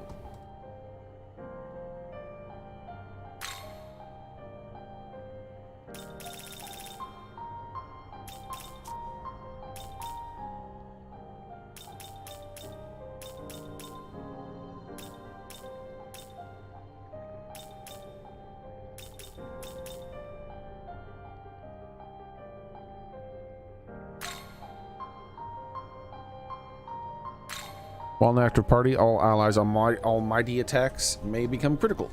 Okay. He'll be a thunder Pokemon with almighty and holy.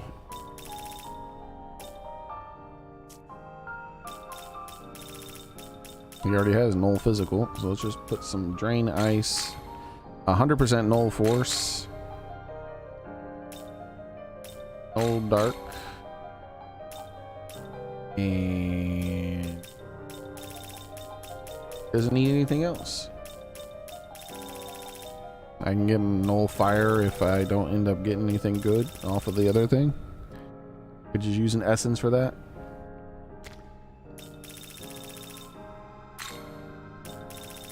So heavy electric, 2 to medium electric, random foes, lock physical, repel electric.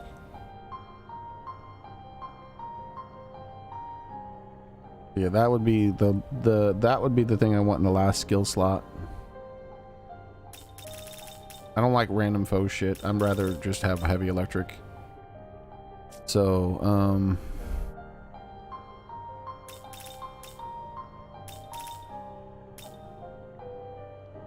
just put some random shit in that last slot.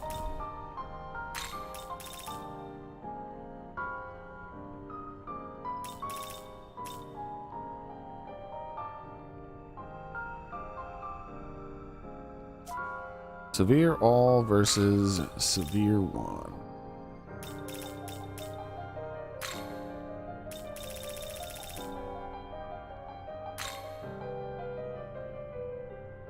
Is this demon to your liking? Hopefully it's not a full moon.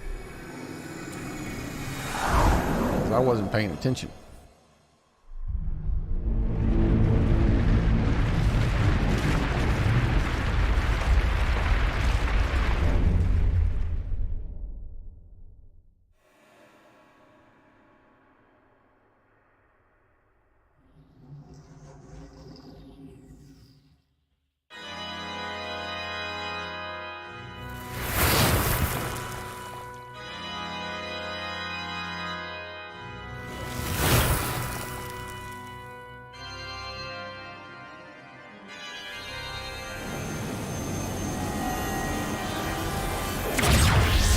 Before I dismiss anyone, I will turn that quest by the way soon. Just in case he gives me a fusion too.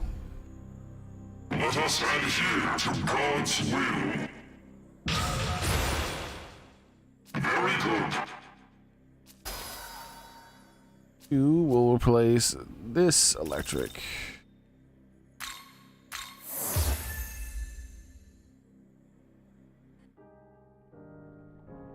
Oh shit.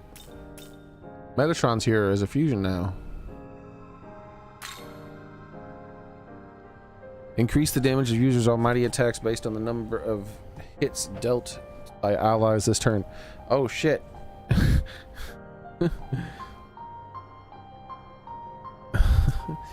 That actually would gel very well with my other Pokemon. Let's see.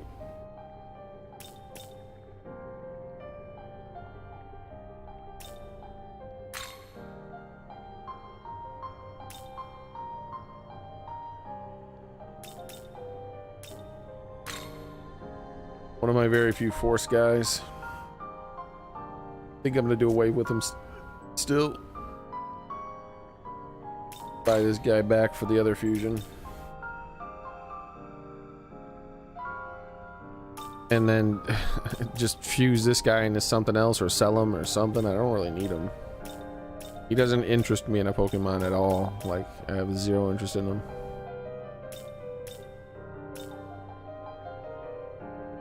So this is one of my few good darks. Two, I think I have 2 of them. And there's the other one.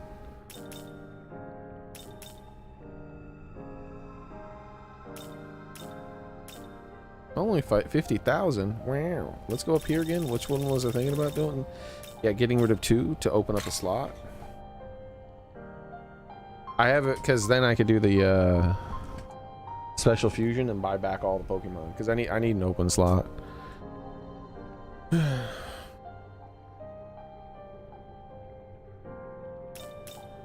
So I'm losing him. I don't care about him anyway, so yep, I think that's what I'll do.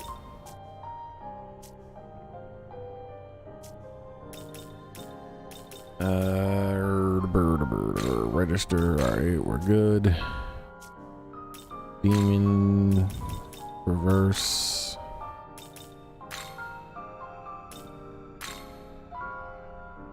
I genuinely care nothing about this guy, so he is all skill transfers.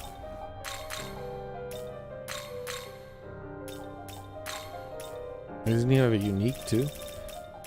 While in the active party, slight HP recovery to all allies when an ally becomes incapacitated. Wow. Is this demon? I don't care. Get some feet, loser. Well, that's so mean. Wow, he's really good at physical damage though.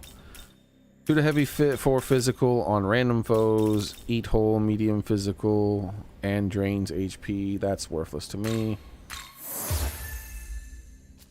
Heavy fire ignores affinities and pierces through. Severe fire all, medium fire on random. I hate random shit. It is not a unique move, so goodbye.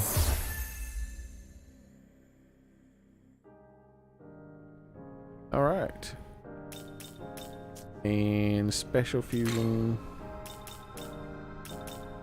This guy. Don't take on my women. Alright, well he needs. I don't got a lot of gnolls and shit around on it for him, actually. I just realized. My ladies don't have a lot of gnolls. He's gonna get drain ice, null electric.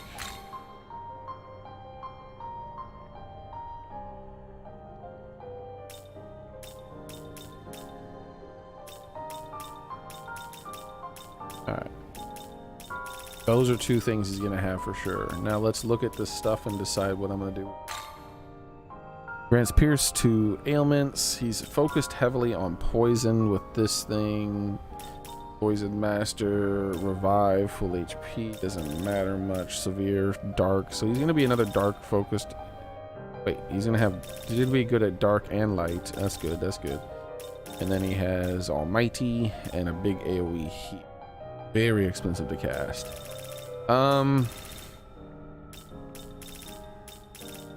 Actually, I'm good with what he has.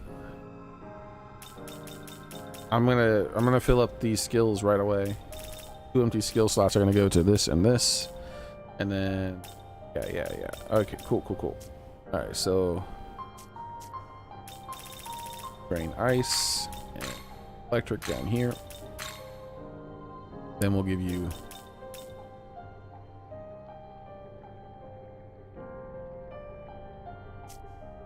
Oh, I had null fire too. I didn't know. Then we'll give you resist physical here and null. I didn't realize it had null fire access. I missed that for some reason. Yeah, and all 4 of those are useful to him in a way. All right, cool. Is this demon? My quesadillas, oh lordy, they're so expensive. It's gonna take $1,000 to buy them all back.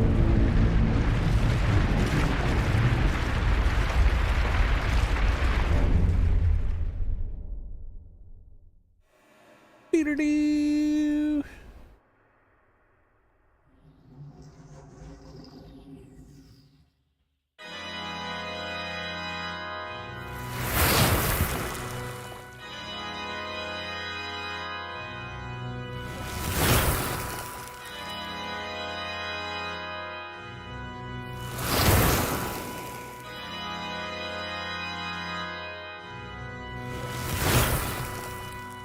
They took all my quesadillas. I'm hungry though. You can't share just one?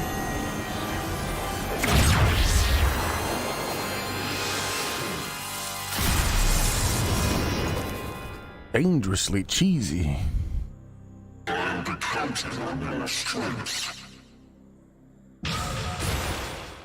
My dude, you got 102 magic. Do you think that's a little excessive?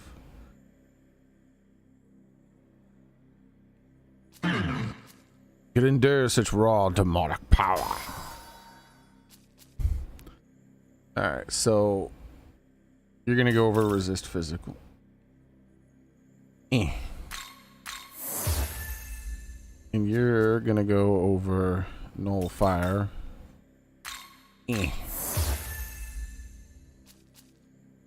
Full HP recovery all allies. And you're gonna go over the res.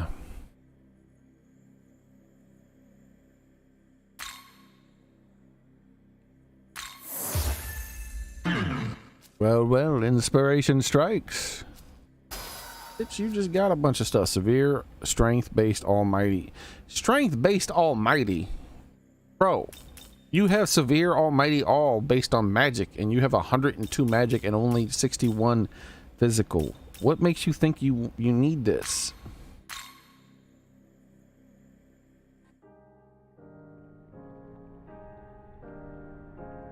The hell's that about? Alright, good. We've done all the fusions. And did all the things here. Goo. But now we're in trouble here because the compendium. Compendium. Here it comes. I have 142,000 monies.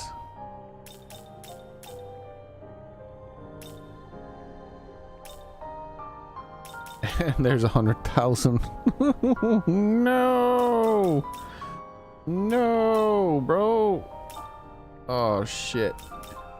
Will you summon a demon? All right, let's get back one of my quesadillas.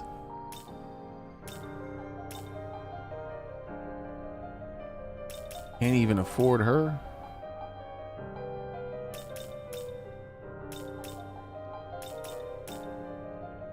All right, that's my other 3 quesadillas. I can't afford any of them. All right.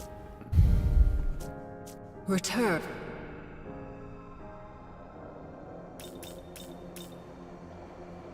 Let's see how much money I make off of some of the items I've been collecting. Probably not much. Well, look who. Say thanks. Say thanks. Say thanks. Say thanks. Say thanks. Say thanks. Say thanks. Say thanks. Say thanks. Say thanks. Say thanks. Say thanks. That's not enough money. Need anything? Oh. All right.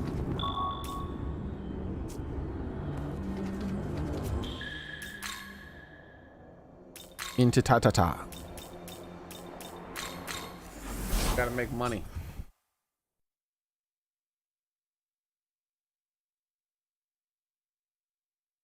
Excessive. You got over 150 magic. We don't talk about that.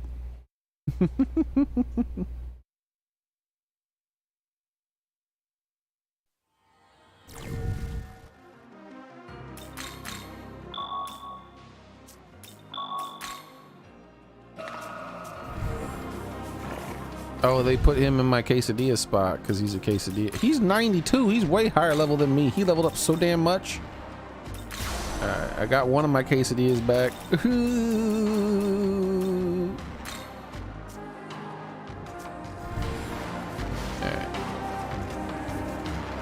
So I gotta avoid the he-hos and just go for the drink machines.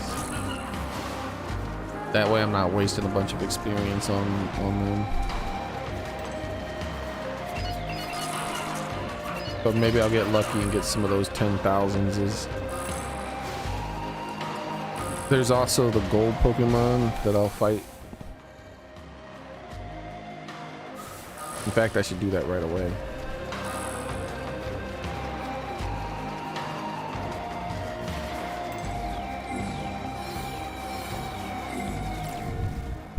party.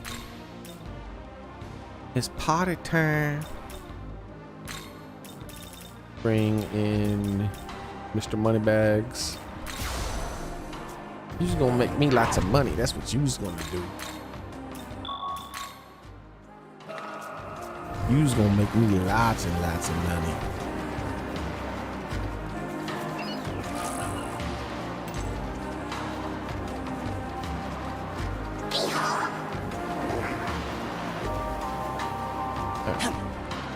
So there he is. Let's save here just in case he. Sometimes the damn Pokemon spots you from down here and then despawns, and it's like, what the fuck was the point?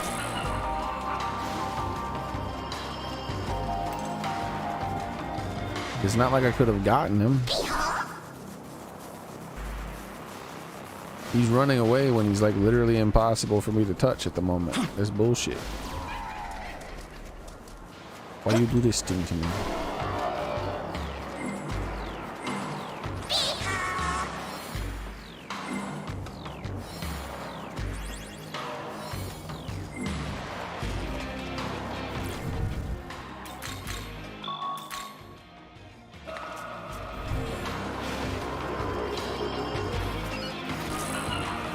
Antique shirt. That's a good one.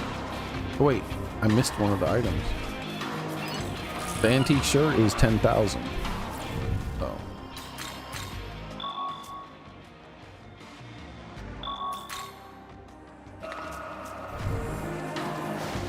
Alright.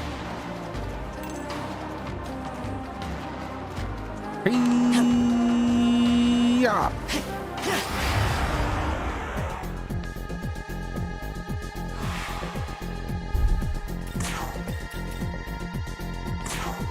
Here.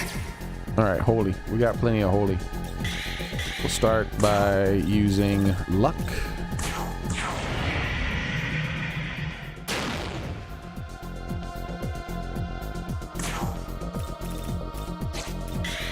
And then we shall bless him. Bless you. And there it is. I just made about 60,000, 70,000, actually about 70,000 monies off of one fight. Hell yeah.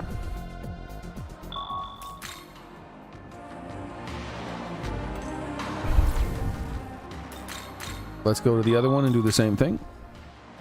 But first, I need to get my bar back. So the best way I found to do that now is to go to here.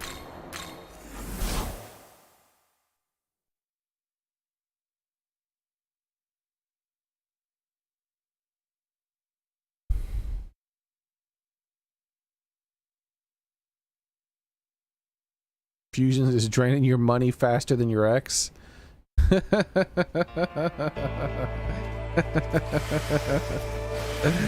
Oh man. Yeah, this game is greedy for money, and it's probably because of there's DLC that makes getting money a lot easier.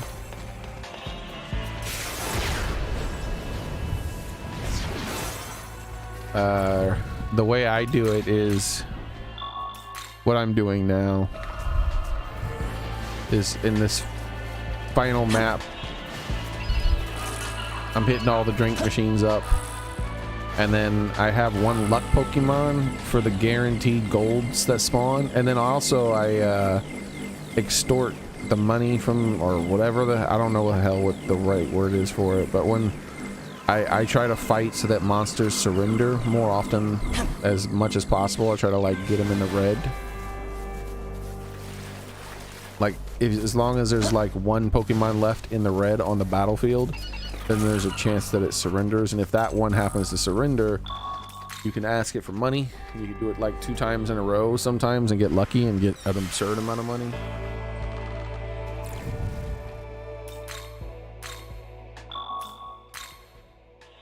Alright, here we go.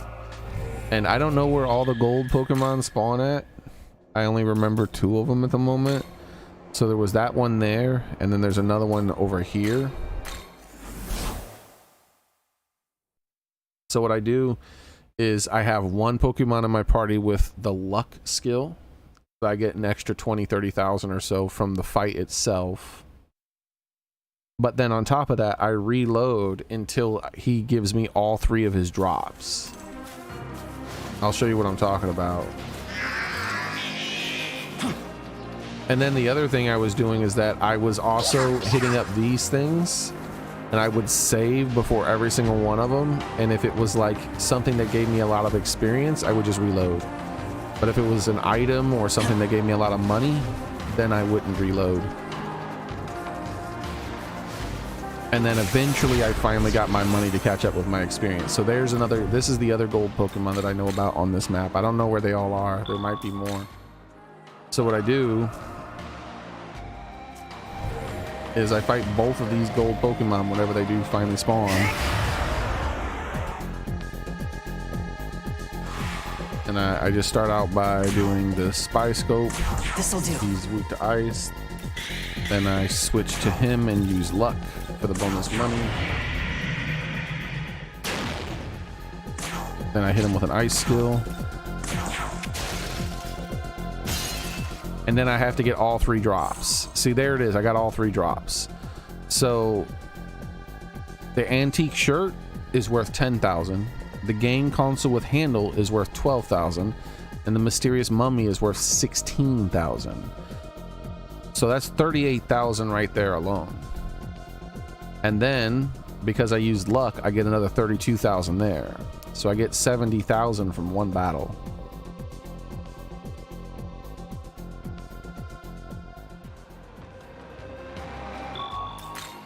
Now, if you have the DLC with the Magara bullshit, you can you can break the game's money system really quick and get an crazy amount of money. I don't do enough almighty damage to kill the gold Pokemon and still use luck. I would have to use my gauge on to give me criticals instead, and then I could use almighties to kill them.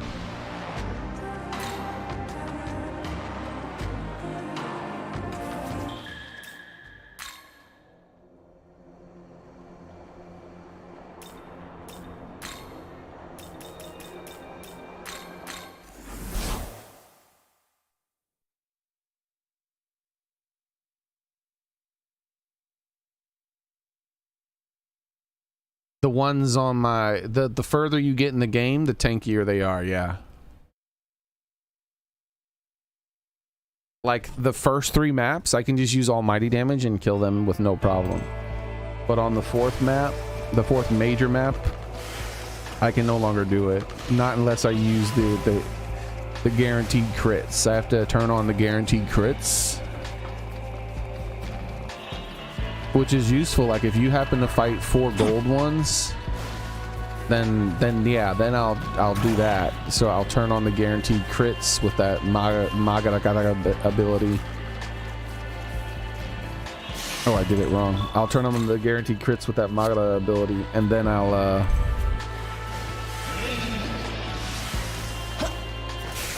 use almighty attacks until they're dead. And then I get 4 golds, all their drops from them. But I can't use that and the luck skill at the same time for, you know, obviously.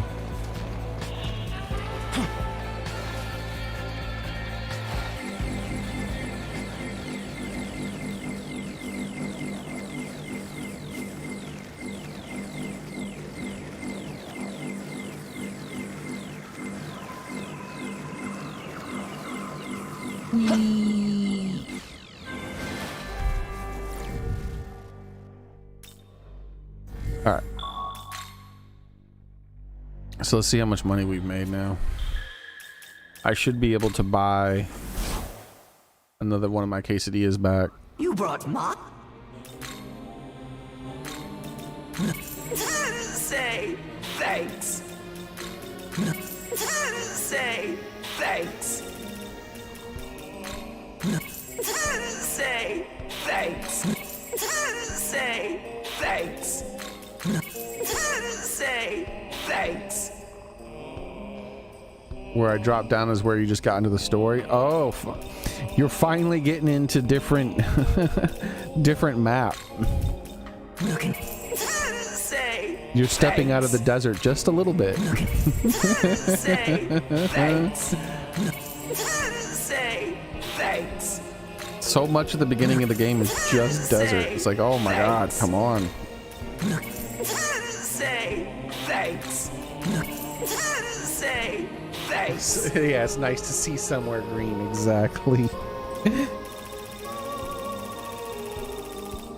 Need any? So the way I do it, in order to, because I don't want to become super ridiculously over leveled, but if you don't mind becoming over leveled, it's fine. But the way I do it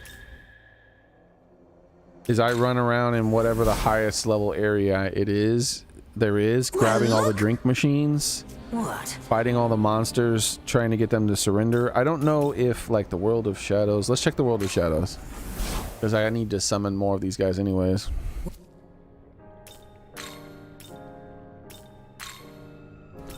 So let's bring her back. Come forth, Lilith. Will you summon it?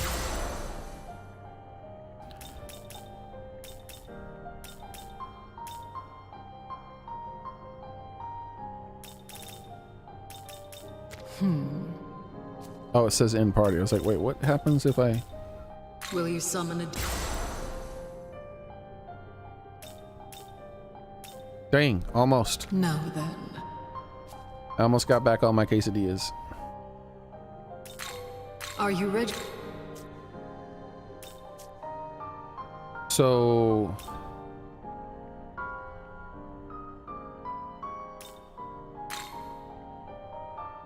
this apotheosis, learn miracles. There's something about negotiating.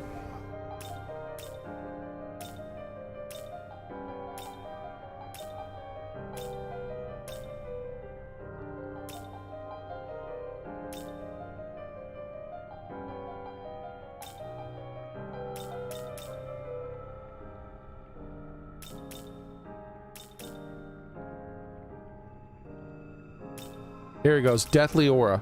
Cornered demons may beg for their lives. And then the second version. Demand Maca from cornered demons. If you get these two, you actually get a lot of money when they do surrender. It's a lot of money for whatever area you happen to be in the game. And then the other thing, of course, you want to get at some point to help with the cost of things is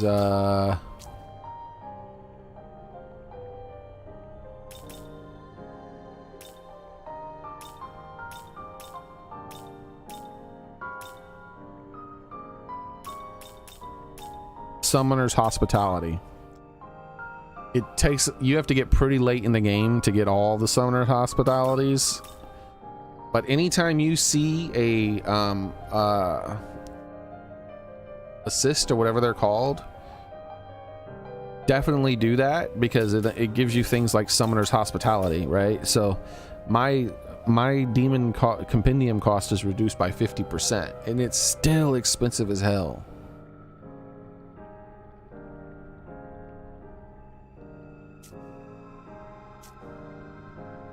Return.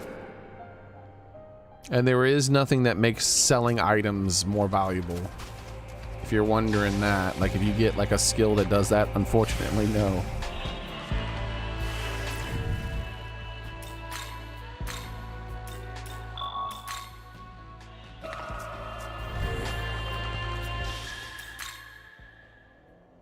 So here's what I was doing.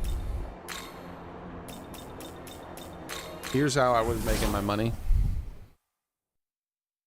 Let me get back my last guy first, actually. That way I'm not leveling up a whole bunch without him.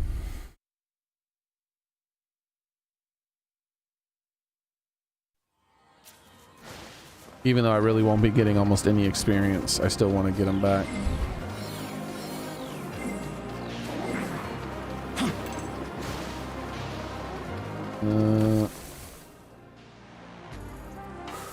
Yeah, let's just go get this one here, and then I only need like 10,000 or so.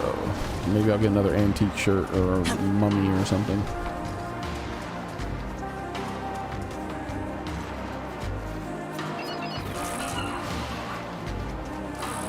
Hands of jelly.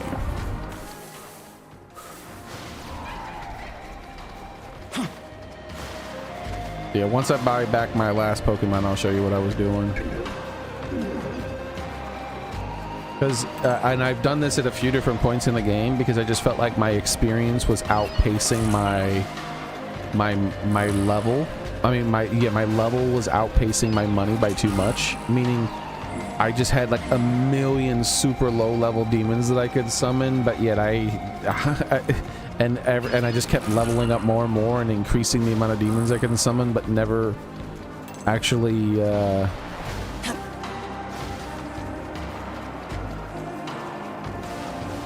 what the heck? But never actually like getting close to catching up. It just kept falling further and further behind.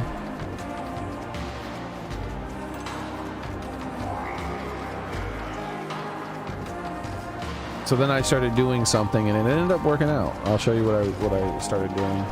Well, I already showed you one of them. The thing I did to the gold demons is every map has gold demons that are just around somewhere and they spawn, but then they're despawned for a long time after that. And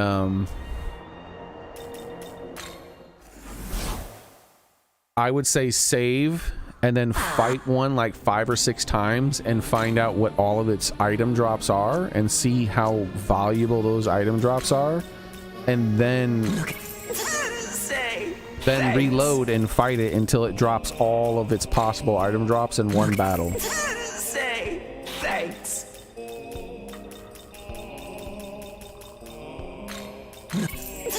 Say thanks.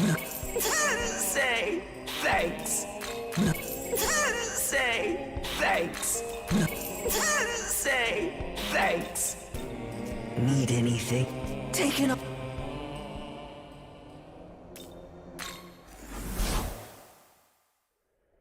Alright, let's see. Got to pay attention. I don't know if this is enough now. Dang. Yeah, she's the last one I need. Now then. So, I need 11,000 more money. So the way to get no experience and to get money is just to keep getting drink machines.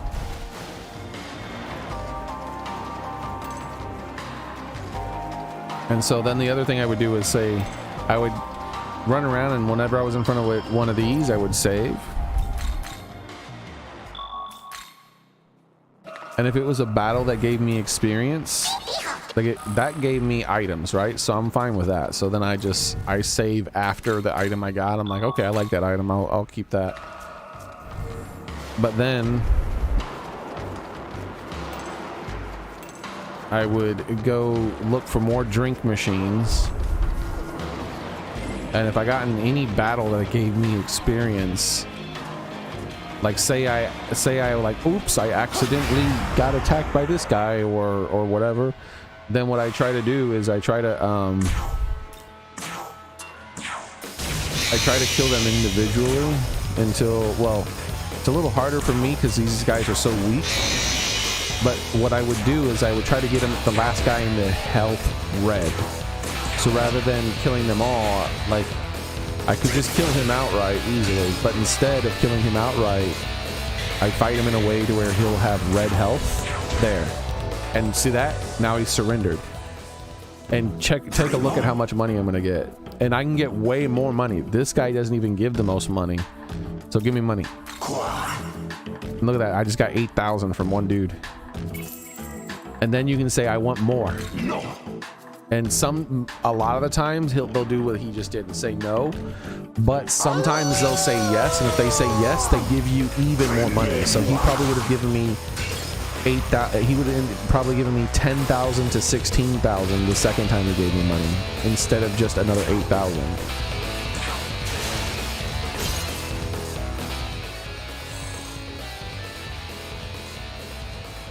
And so then once I get a big bunch of money like that, then I save. But say instead I got hit by him and he didn't surrender. If he didn't surrender, like let's do one where they don't surrender. I'll just kill him outright. That way there won't even be a surrender chance because he's just gonna die. So say I get him in the red health. Okay, so one thing to know is that let's say both of them are in red health right now. None of them are gonna surrender. They have to be red health and be the last one left. So if both of them had red health right now, if I kill one, then the other's going to surrender or they won't surrender. But once they're in red health, that's the only time you know. It's like there's no other chances. Let me try to see. I'm trying to figure out a way to explain this. Let me get them both in the red health. And there we go. I'll show you by getting them both in the red health so you see what I mean. Because I'm explaining it poorly, I think. Alright, so both of them are in red health right now. And neither of them would be willing to surrender. But as long as I kill one, and now one now is left alive, if he doesn't surrender, then he's never going to surrender. He's in red health, he's the last enemy alive, and he's not surrendering. That means there's nothing I can do to make him surrender. You can't heal him back up and put him back into red health. This is your one chance. So if there's one guy left and he has red health, don't like sit there and try to do tiny bits of damage and wear him down in red health and get his health lower and lower and see if he finally surrenders. No, as long as he's in red, and he's the last guy left and he hasn't surrendered, then that means he's never going to surrender. So just go ahead and kill him and just skip through this screen and then load. Bam. Now I didn't get the experience. That's what I did. I did that for a long part of the game. I stopped gaining levels and instead I just started gaining money. Because unless they surrendered to me and gave me a bunch of money, or I found a bunch of items, or it was a boss fight where I was required to get experience, or finishing a quest that gives you experience, unless it was something like that, I just avoided it. I avoided all fights and all experience unless they were willing to surrender and give me that huge bonus. Because that's the thing, like the normal game is very greedy, and the further you get in the game, the more greedy it gets. Like they start requiring an absurd amount of summon, and then the amount of money you get for the battle is like nothing. Like compared to the experience, like look at this, watch this. So if I was to fight this guy right here,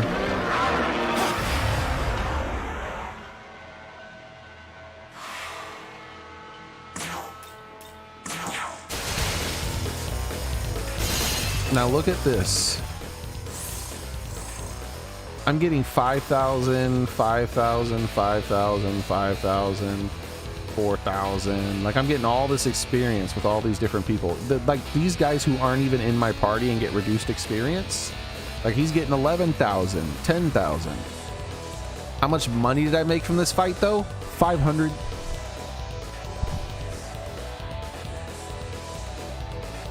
It's like, I don't feel as much money as it takes to summon some of these demons. I don't feel like 500 is enough money game especially for one of the last maps in the entire game. I don't feel like 500 is enough. So yeah, so then what I do is I'm just like, nope, load. Well, what I did for a long time until I caught up with my money. Every time that happened, and then once I caught up and I felt like I had enough demons summoned that I wanted summoning, then I started fighting enemies like normal again and getting experience like normal again and stuff like that. But yeah, until I had caught up, I swore it off, because that's the thing. Like imagine that fight with those guys. They typically give about like 10 to 16,000 money if they surrender. So if that guy surrendered, instead of getting 500 money, I would have gotten like 16,000 money, maybe even more if I could get him to give me money twice. And so then I would have gotten like 5,000 experience or so, but then like 16,000 plus money. And then it's like, okay, that's worth it. Let me save. I'm getting way more money than experience. I'll take it. It's unfortunate that if you want to balance out your money and your experience, you have to play like that. But there's a reason that the game does that to you. Let me go into the store real quick and show you. Oh wait, I can just do it on Steam. I'll show you the reason why the money is balanced like that, in my opinion at least.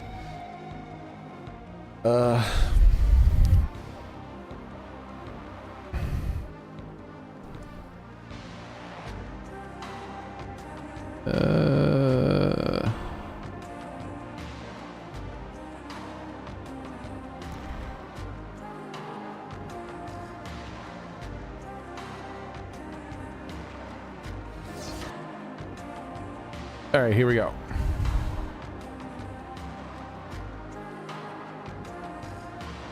Right down here. Matima Dance of Wealth. It's super cheap too, but it's the principle for me. I refuse to buy it because I know why it exists. It exists because they made the money unbalanced. So what this does is it makes these guys, it's a toggle that you turn off or on. Additional download that increases the spawn rate of the Saki Marabara demons that drop items that can be sold for Maka. There's still a low chance of Matama spawning even without the DLC. You can revert the spawn rate mid-game in the options menu. So what happens is, let me show you. This is what happens. You remember how I said I fought one Matama? You saw how I fought one Matama and I got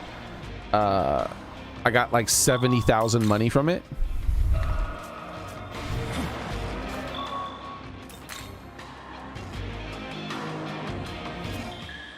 Well, imagine if I think that would be the area. Isn't that the area that's... Yeah. I think it's there.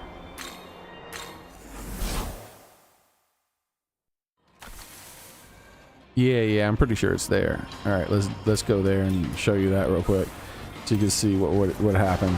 So when you activate that ability, pretty much most of the demons become Matamas. So this is how people who use the DLC, this is how they make lots of money. So they go to an area like this area that's coming up.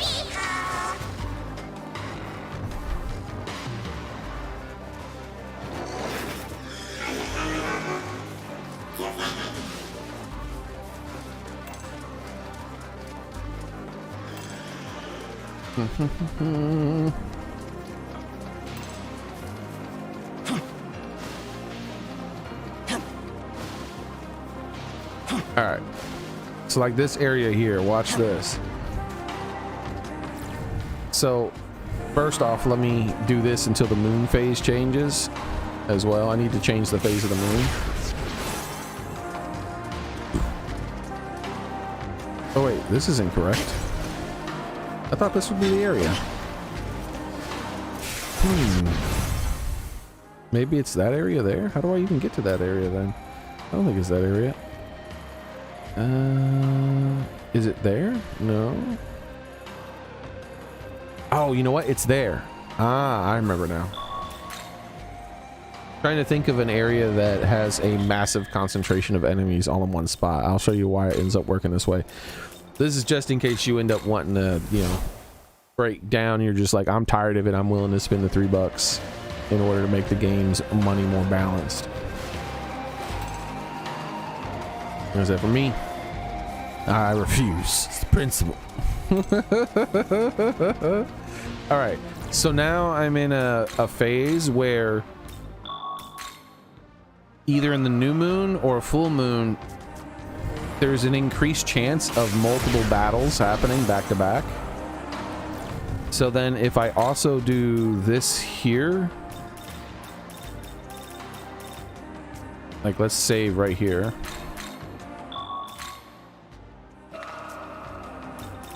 And then I go to use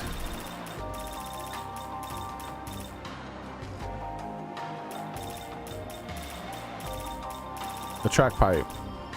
Prevents enemies from fleeing. Now that doesn't mean fleeing in combat. That means like enemies won't despawn. They'll actually despawn and then respawn. But that doesn't go for gold enemies.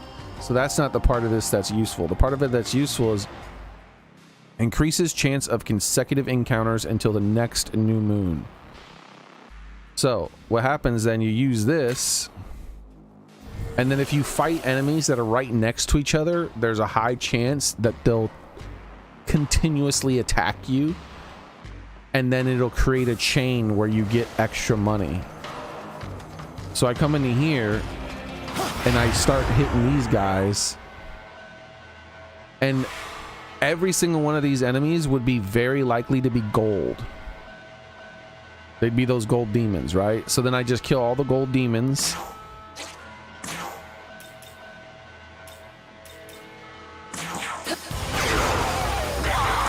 Let's pretend like these were all the gold demons, right? Oh, we didn't do it. So let's see. But see how many enemies are all like really close together?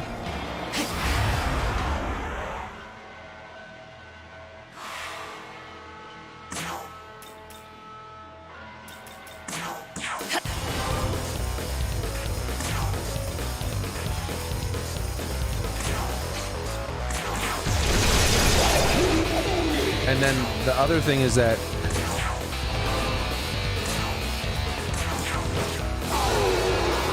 yeah, it's not giving me the consecutive battles, unfortunately. Let me just run into one. I don't know if that increases the chance. I feel like I've had that happen more often. I'm just trying to make it so that I get one chain where I get to fight multiple enemies, so you can see what happens.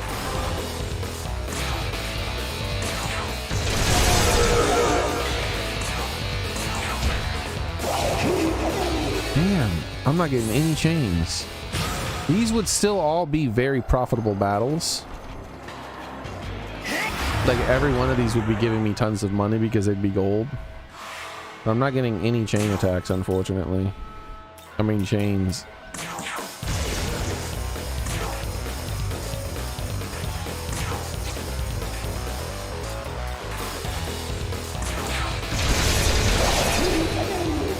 Not a single one. What the hell? And I'm not in the full moon anymore. Oh, well, there we go.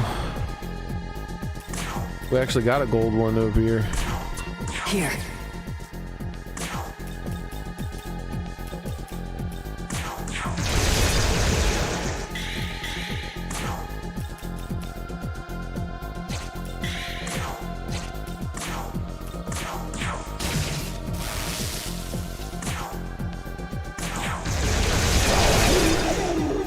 Damn.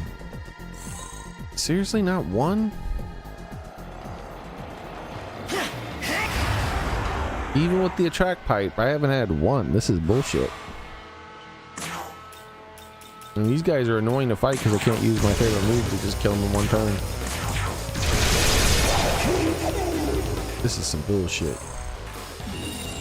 This is some bullshit. I've killed almost every single one of these motherfuckers with no chains.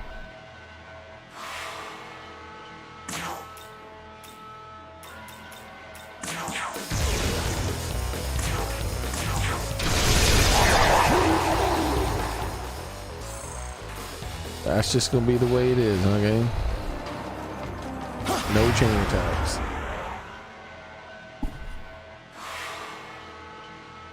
Fucking cheating game.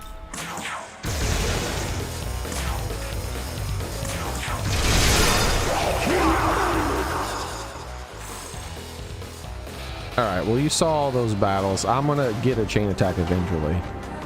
Yeah, but the game's not fucking cheating. Alright, I'm gonna save in a different slot because I don't want this save to be real. But let me show you something. So you saw I just fought all those guys and there's very few left. Well, if I load... If I just save and load, like I walk away from where the enemies were and then I save and load, as long as they're not... This doesn't work on the permanent overworld gold Pokemon, but it works on these kind of guys. See these? Look at all, they're all back.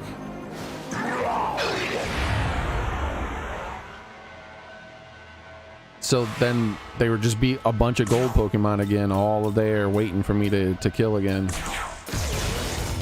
But I'm trying to get one a chain attack so I can show you what happens. But the game is just cheating. Like it's just that's the only word I have for it.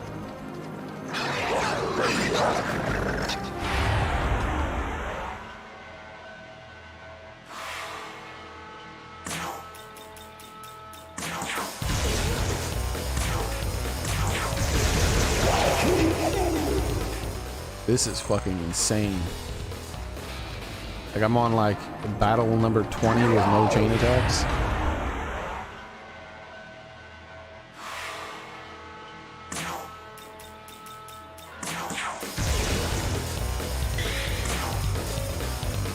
I'm getting low on MP. This is taking so damn long. Finally. So that is normally supposed to happen a lot more when you have an attract pipe, but the game fucking cheats. So you saw how much experience and money I was getting for a single fight, right? Well, if I use the luck now, and sometimes there's like not just one chain, but like 3 or 4 or more chains that will happen all at once.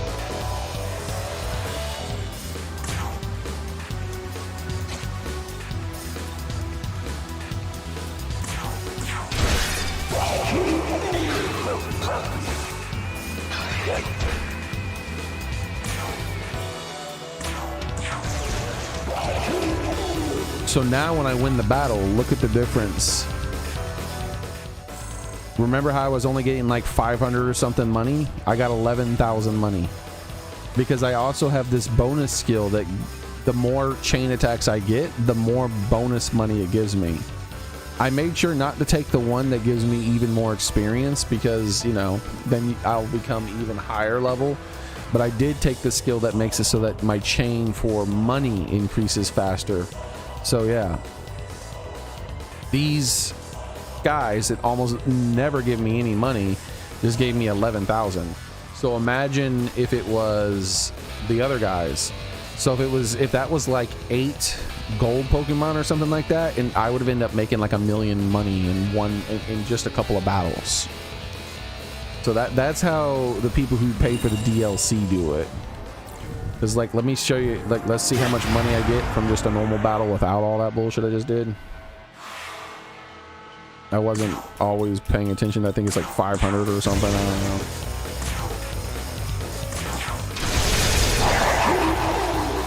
So yeah, look at the difference.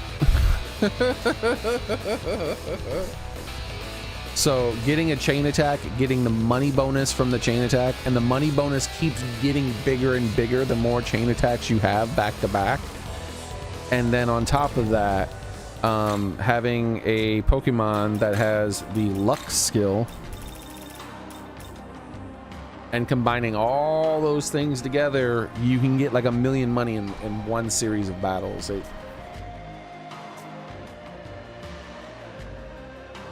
Oh, if you have the DLC, then yep, that's all you gotta do.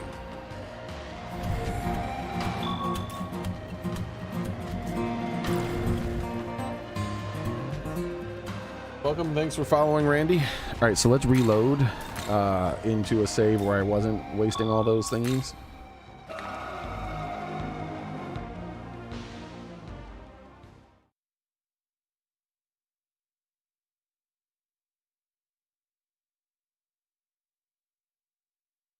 But yeah, just turn on the wealth one And it'll be, I don't know really where it is. I know it's somewhere in your options, probably somewhere like, I don't know where exactly, but it'll be somewhere in your options, or maybe somewhere in the system or something like that.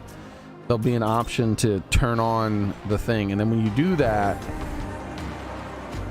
instead of like going around a corner and seeing 10 wolves all staring at you with their flaming eyes, it'll be like almost nothing but the gold Pokemon that give you tons of money. Yeah, if you already own the DLC, then that's the way to do it. And I'll show you the early game Pokemon that have deluxe skill. They're the elementals. They're very expensive to buy back if you've already fused them away, but they're the elementals.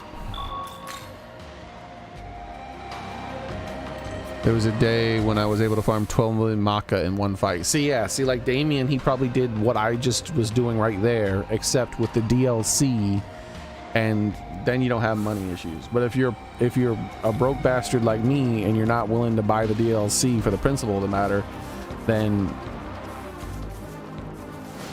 every single time you're about to grab one of these things, save. Then grab it. It's a demon fight? Okay. As long as they surrender, I won't load. So then I make sure to kill them in a way where at least one of them survives and goes into red health. There we go. I got one in red, so now I'll just kill this one here.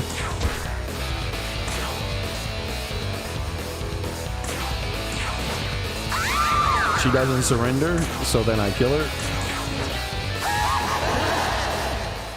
I say no to my 600 money. I was like, no, I'm not. I'm cool. I'd rather not take that 600 money and thousands of experience. So yeah, thank you. Reload.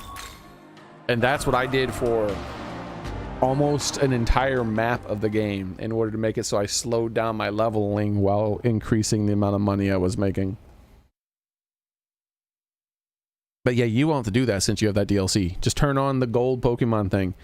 And I don't know for the second map the best place for you to go. I know the first map, I know there's a really good place, but you want to do it in the highest level map you have access to, because the gold Pokemon will be as powerful as they can be. Let me look at the second map here. I don't really remember like a super high concentration.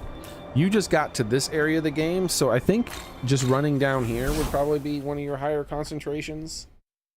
On the first map, it's where all those cats were. There was a whole bunch of Pokemon all in one spot on that. But like I said, they're going to be lower level and give you less Maka, and more importantly, less valuable items when they die. Because that's the other thing. The sellable items they give you are worth a ton.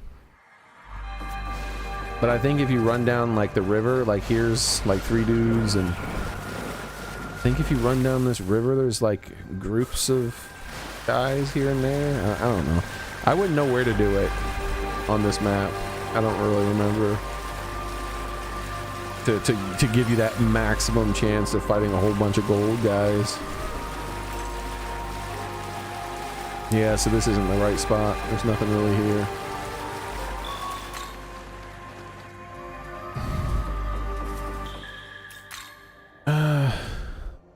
What about the third map? Oh yeah, the third map. As soon as you reach the third map, if you're starting to have money issues, there's a lot of places very early on in the third map where if you turn them all into the gold Pokemon, there'll be massive concentrations of guys that will drop so that you can get chain attacks and hopefully get luck to go off and do all that stuff.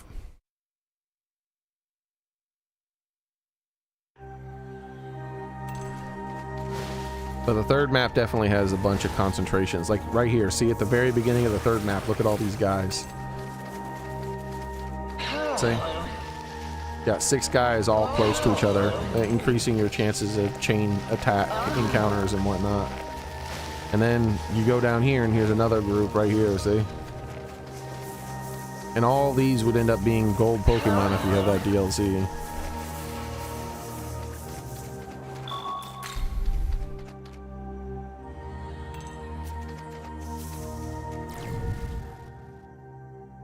And as far as the demons that have the luck skill,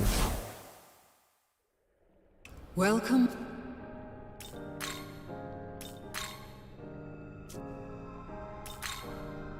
they are all of these guys, the elementals. So this is like the earth elemental. If you go down here, you see he has the Magara skill called luck. And here's the air elemental, same thing. Fire elemental, same thing. I don't know about other ones that have it. I know that that sword guy I have has it, but before that, all I really ever saw it on was elementals. And the thing about elementals is they're very expensive. So this guy here, he's level 7. Or here we go. This guy's level 9, and he costs 925 Maka to buy back, right? The Earth Elemental that's the same level costs 12,000 to buy back.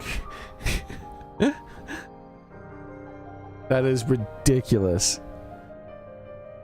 That he's like 13 times more expensive than the same Pokemon. The same thing. See here? 15. I mean, level 15, only 2,400. Level 15, oh, that'll be 22,000. Oh yeah, there you go. So you can turn on the DLC, have the little floaty wind guy, Return. and then save the game, and then use your almighty attacks because you're saying that actually works for you at the moment. Then get the rest of your team to be almighty based, using a track pipe. Save in front of a large group of enemies, then using a track pipe, and you know, after you have your whole team arranged the way you want, and then go in there and fight them a bunch of times, and you can just keep reloading until you finally get them to have a bunch of chain attacks where they all are like, you know, you get like 2 or 3 battles back to back while using that at the same time and get shit tons of money.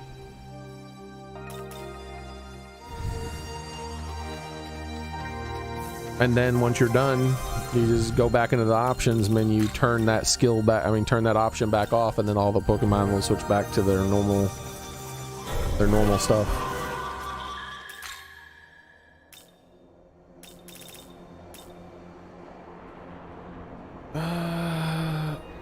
Oh yeah, I think I might have enough now to buy back my quesadilla, my final quesadilla. Welcome.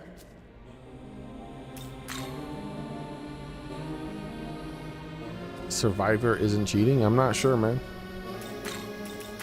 Say thanks. Say thanks. Say thanks. Say thanks. Say thanks. Need anything? See you.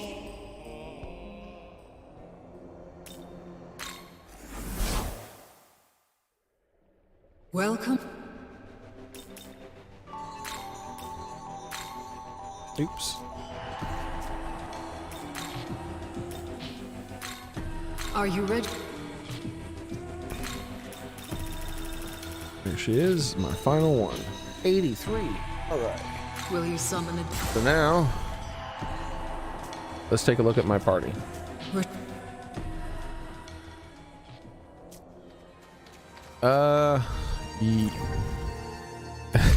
You could say that, Ashen.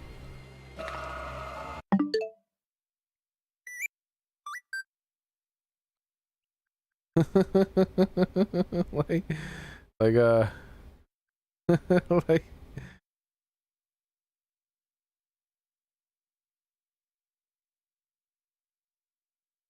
each one of those games right there that you're looking at, that's me beating the game one time.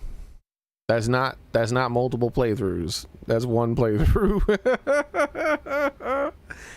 The way in which I stream RPGs is not good for viewership. I don't, because people get kind of bored. They're like, Why is he talking to literally every single NPC in the entire game? Is that necessary?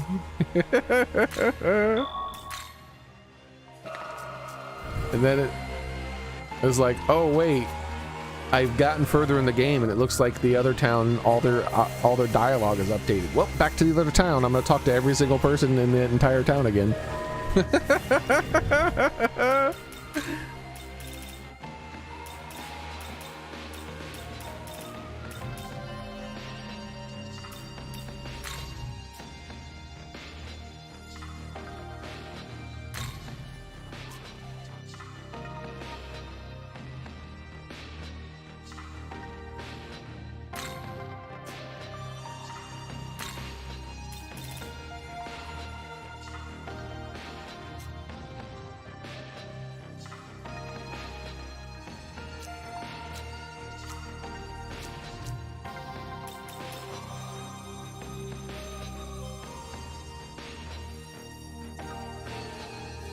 Okay.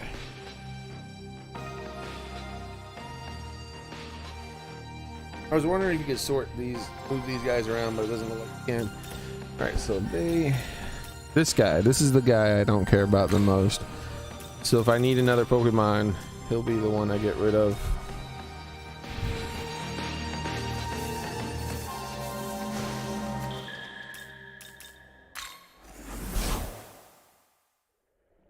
Welcome to the world of shadows. Yeah, like where demons get. I just end up going. I go hard, man.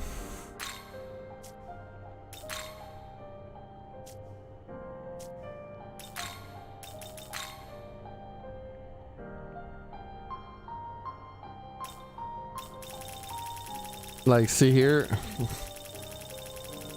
This right here is the only demon I haven't summoned yet. Every other demon I've summoned.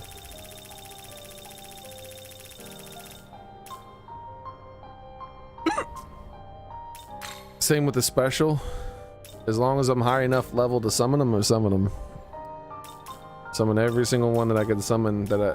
Even the ones I just don't. I'm not interested in. I summon them and then get rid of them.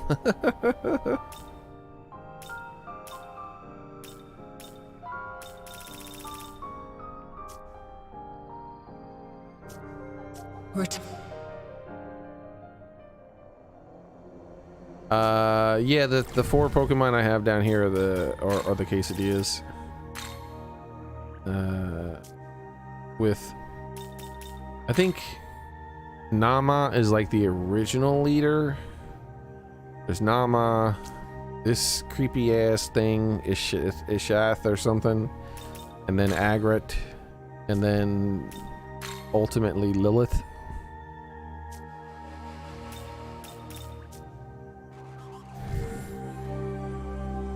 Yeah, Metatron.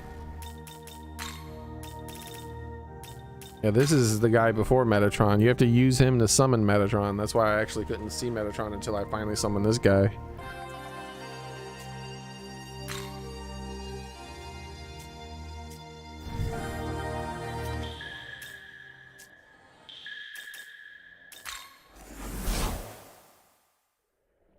Welcome.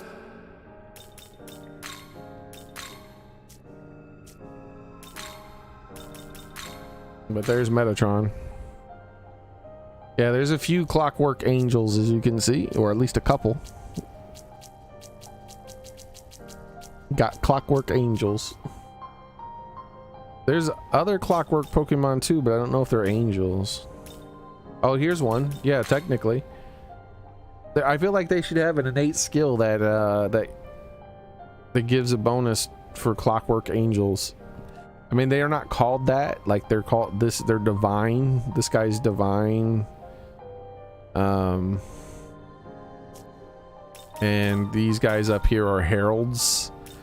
But come on, man, they're clockwork. Surely, look, they're robots. They're like steampunk kind of clockwork robots.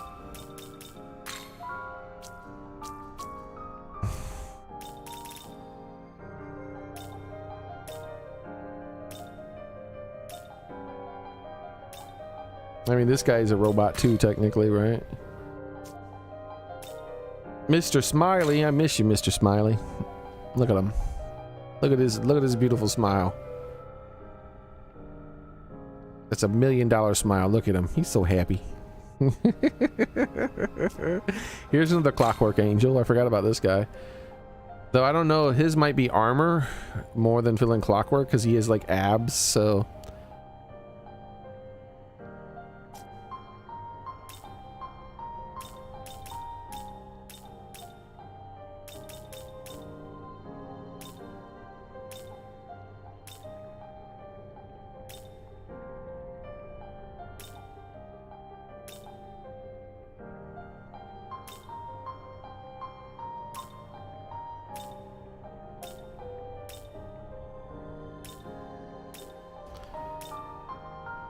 Yeah, I think that might be it for the angelic characters who are kind of like clockworky.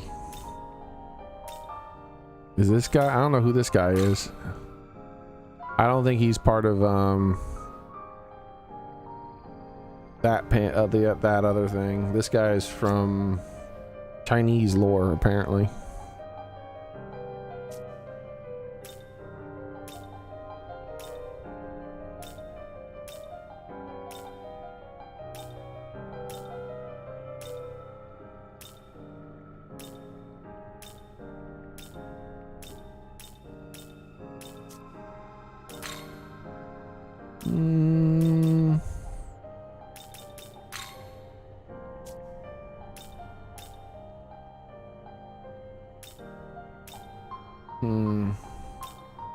Norn,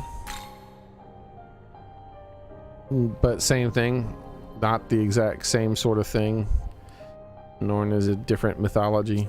Norse.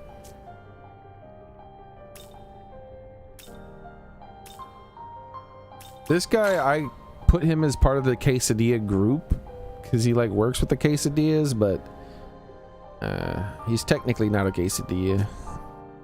And I think the same for him. I thought of him as, but I don't know if he even worked with the quesadillas. His alien looking ass. Oh, this guy's for the quesadillas too. I forgot about him.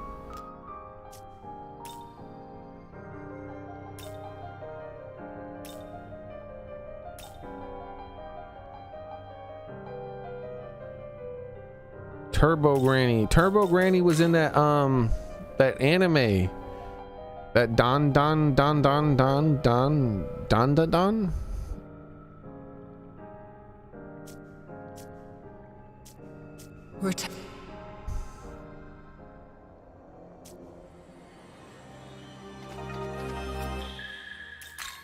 I don't remember how many times you're supposed to say it.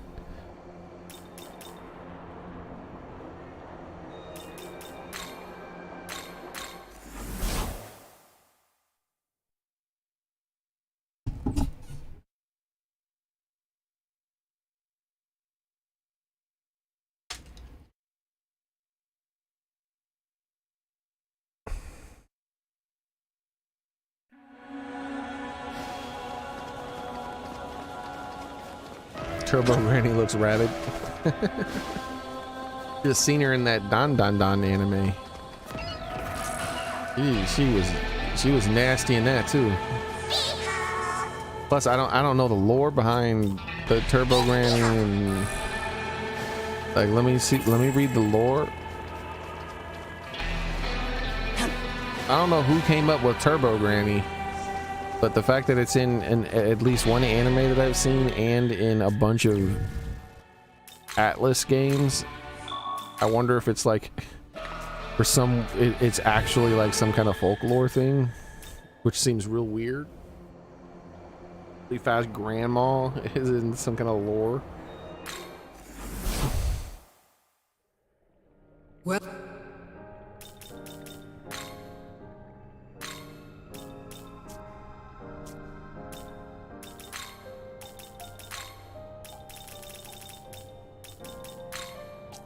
Alright.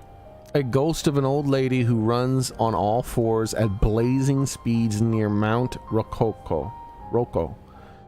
Should you manage to catch a glimpse of her back as she races by, you will likely see a piece of paper posted on her back that reads Turbo.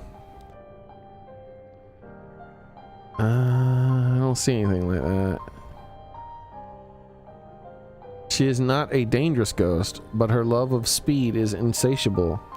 Similar ghosts include the Dash Hag of the Shuto Expressway and the 100-kilometer Granny of... How many of them are there?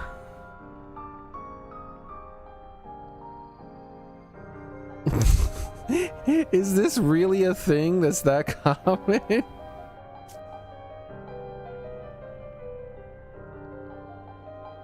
Turbo Granny in that Don show is way scarier, especially because of the things she does when she catches you. That description says she's just harmless, right? She wants to race. She's Ricky Bobby, right? She just wants to go first. If you ain't first, you're last.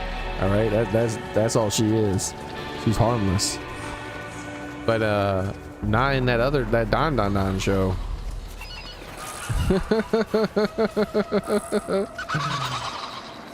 No. She's pretty bad in that.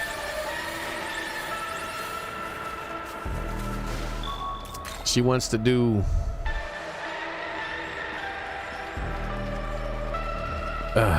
what was that? What's that? What's the reference? Labab?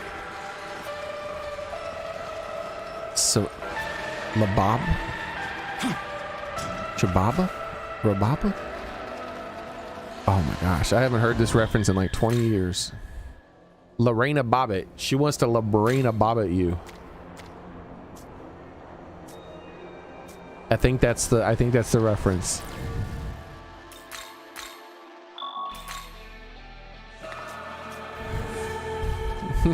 If anybody knows what that means. if I got the name right.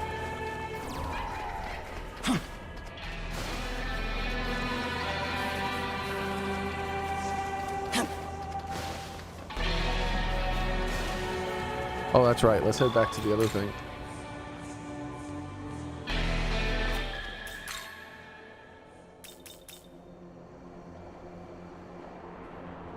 So let's turn in that quest now.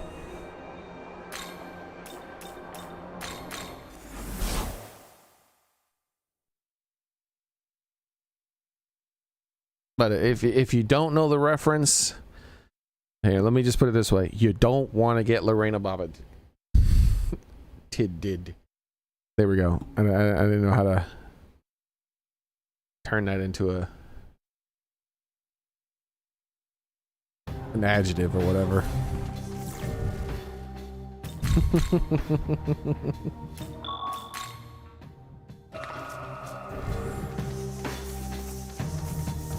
Or an adverb, whatever, I don't know. I'm not in school anymore. Don't you judge me. I see you have returned, Xearrik. Enlighten me as to how events transpired. It's been like 30 years since 20 years since 20 something years since I've been in school. Don't you judge me. It's because I don't remember how many years it's been. I'm old. Splendid. Gloria, this is good news indeed. I had faith that you would not disappoint. Of course, as promised, the humans that were turned to salt shall be returned to normal. Can I go talk to them? I don't even know where they... Does that mean I can go in that one place and they're all back now?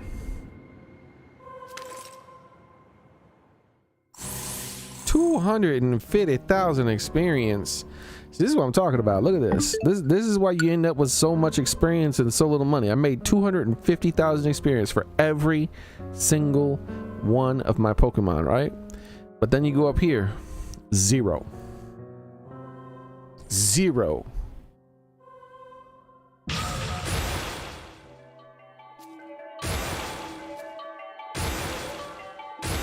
Indeed.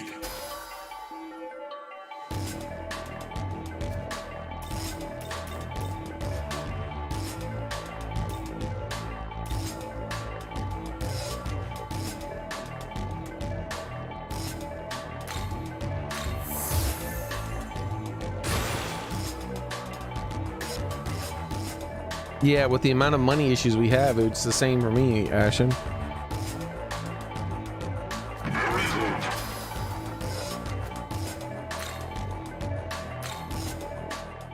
Now then, I shall remain here for a while longer. I am keen to see just how your journey will end, for it is the will of our Lord. Tao wants to have a conversation. Alright, Tao, I'll talk with you, but let me save first. I want to see what else this guy has to say. I want to find these unsalted Pokemon that he just made. Now then, I shall remain here for a little while longer and see he doesn't want to join me. I thought he would want to join me.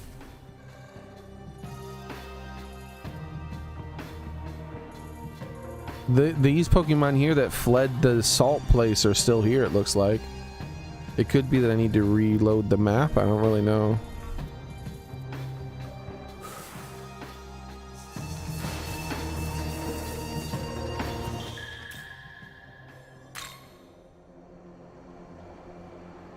Oh yeah, look. They've been, look, there's new dialogue here. There's a whole bunch of dialogue down there. Holy crap. Yeah, we gotta check all the maps and see if there's any new quests or anything too.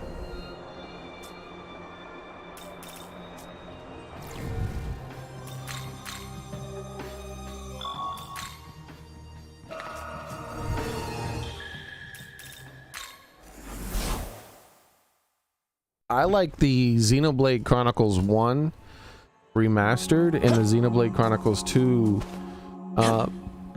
experience system instead. You could just say no. I think in Xenoblade 1 you can just level your character, in 2 you can level down. You can be like, nah, I'm too high level, and then just go down, and then it banks your experience. Like it banks it so that if you just change your mind and you want your experience, you want to be back at those levels, you can just go to a place and spin the experience that is like banked and then go back up to your higher levels.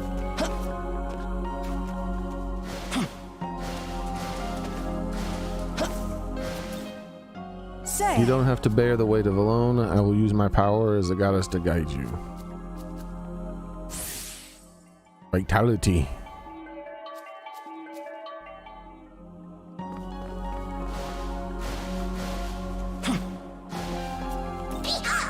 We need to liven it up in here, ho. Let's invite my fans. Oh wait, ho, no. This is the netherworld and there's no humans, ho. Alright. Yeah, you could do the same thing, but you can actually go up and down. That's the thing. That's one of the reasons I like the Xenoblade so much. But that system wasn't in Xenoblade 3, if I remember correctly. And I was like, what the freaking freak is this? Why isn't it in Xenoblade 3?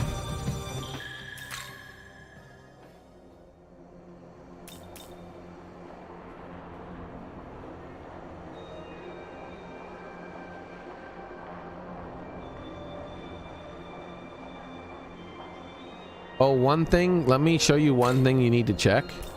So when you're checking all the maps to see if there's any, like, you're like, I wonder if there's any new quests that I need to go back and check NPCs with. Be sure to go back to this part of the first map here.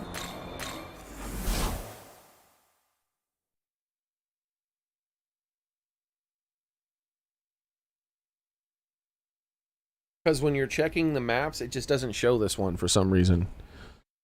Well, not for some reason, because there's no, it's its own instance and there's no teleport to it. That's the problem. Because you can only see the maps that you can teleport directly into. So you'll want to come in here to this building here that you've been in at some point. And then when you come in here, sometimes after the game updates and you get new quests for old NPCs and whatnot, if you come here, sometimes this map will update too, and there'll be people in here that want to talk to you and they'll have quests for you and whatnot in here. And it doesn't, there's no way to know, unfortunately, unless you manually come in here and look.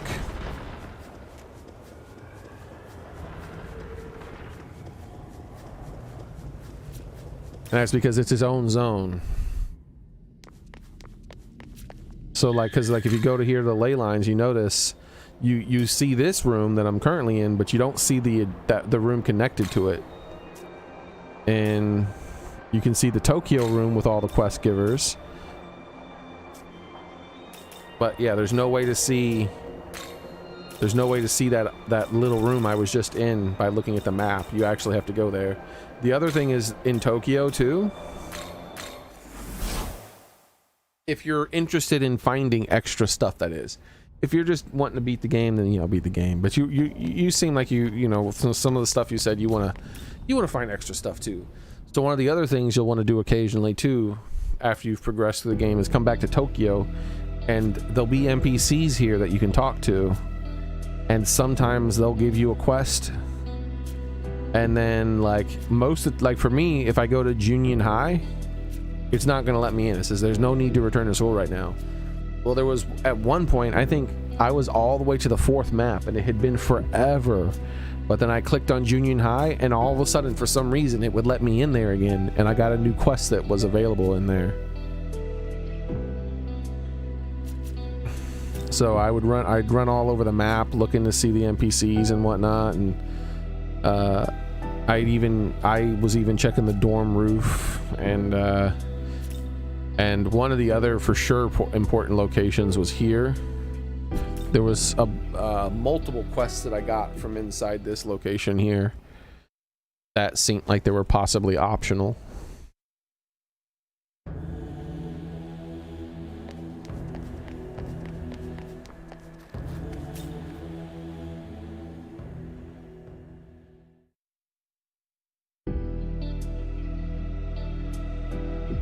It wasn't just random that I could go into that school, by the way, and there was a quest there. If you pay attention to the dialogue, there was some NPCs somewhere talking about them seeing someone inside the school. So there was some NPC dialogue hinting that you should go check it out.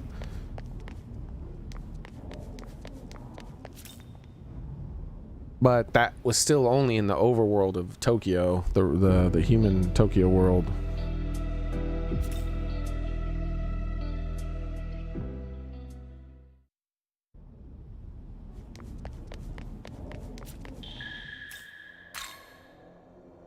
I feel like I'm forgetting something I wanted to do. Oh yeah, we gotta talk to all these new NPCs that just popped up. I'm trying to see if there's any new quest that I can see by looking at the map too. It doesn't look like it. I don't see any new quests.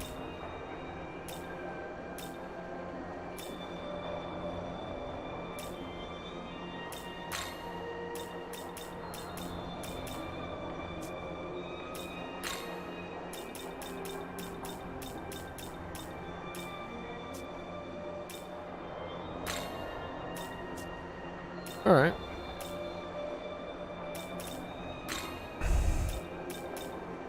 Let's go to the second map. I got a million NPCs to talk to. I guess I'll start with this one, this loner NPC over here.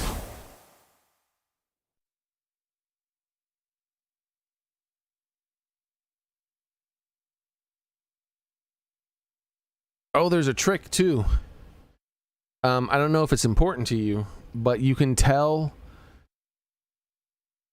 that if your dialogue options are pushing you more towards a neutral ending, a chaotic ending, or a lawful ending, or whatever the hell their names are.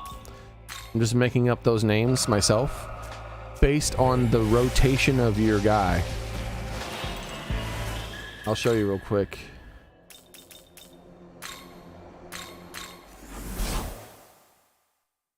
So if you're aiming for like a specific style, you're like, hey, I want to play as I want to be an edgy boy, and I want to side with the edgy girl and do all that stuff, and you want to make sure she doesn't like abandon you or something like that, or vice versa with some other characters.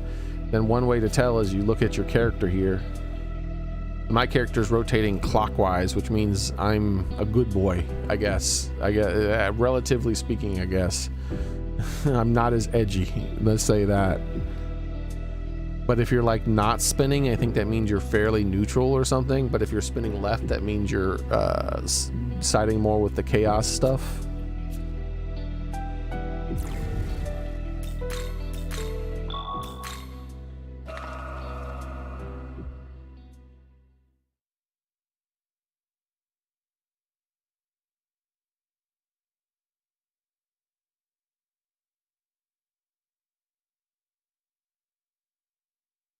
Yeah, the game doesn't tell you that, I think.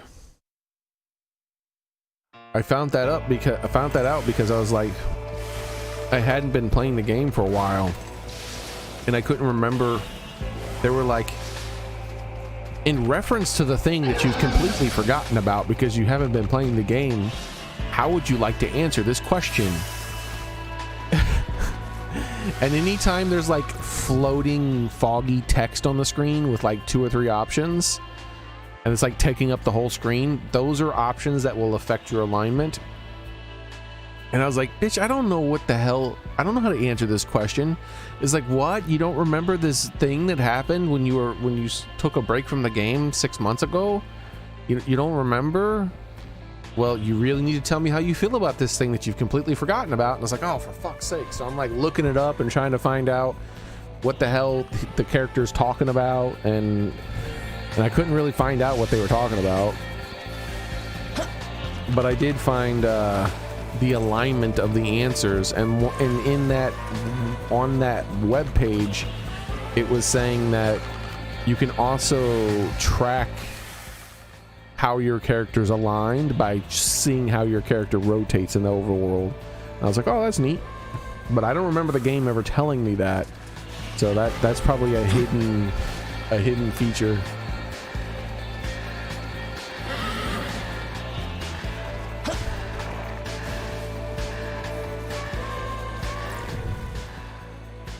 Yeah, the same thing. I'm typically a nice guy on my first playthrough of games too. Fairy Village is alive again. What even happened there? I happened.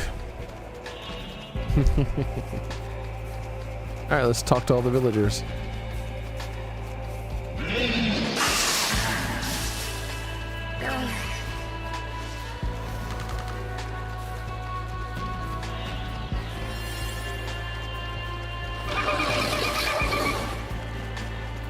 I was to the point where I thought that village was permanently like that. I didn't think there was any resolution in that until maybe you beat the game or something.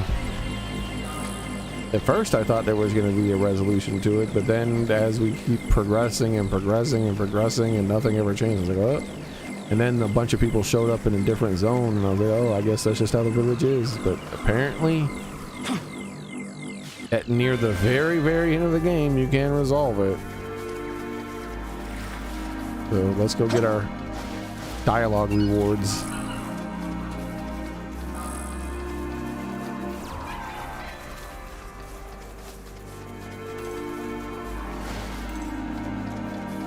Oh, this guy too. I forgot about him.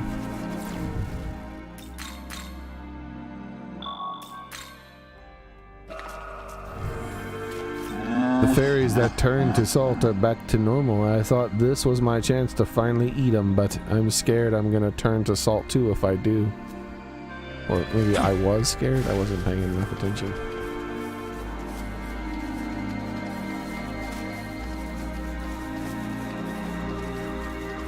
Look at my little guy, he's back. Everyone is back to normal. Did you save them? Thank you.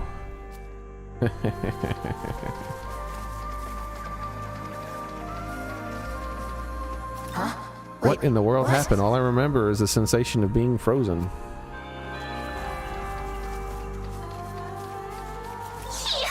Oh no, I was so scared. We were helpless, ho. Did you save us? Thank you so much, ho.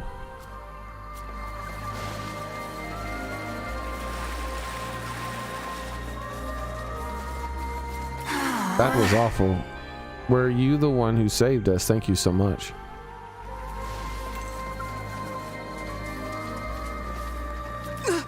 I saw it. A black-winged angel appeared in the sky, and then when everyone was transformed to salt, it's great that we've been turned back to normal, but I'm never trusting an angel ever again. Come on, man.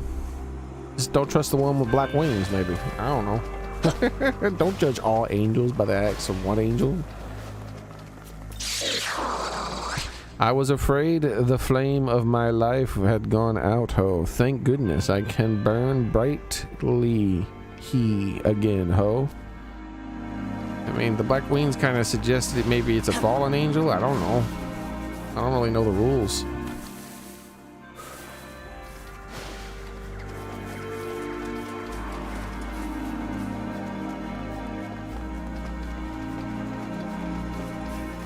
Oh, what a relief. King Oberon and Queen Terra are back to normal. I remember the feeling of being unable to move. I don't want to go through that ever again. Right. We're saving the king and the queen for last.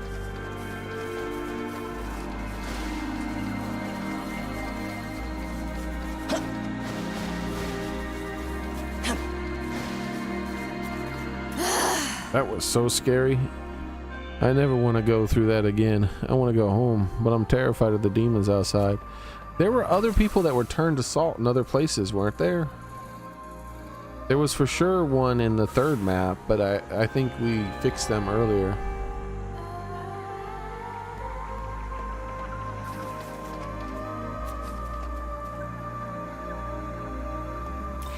It seems like everyone retained their memories when they were turned to salt. Not me though, luckily. Just the thought of remembering that scares me.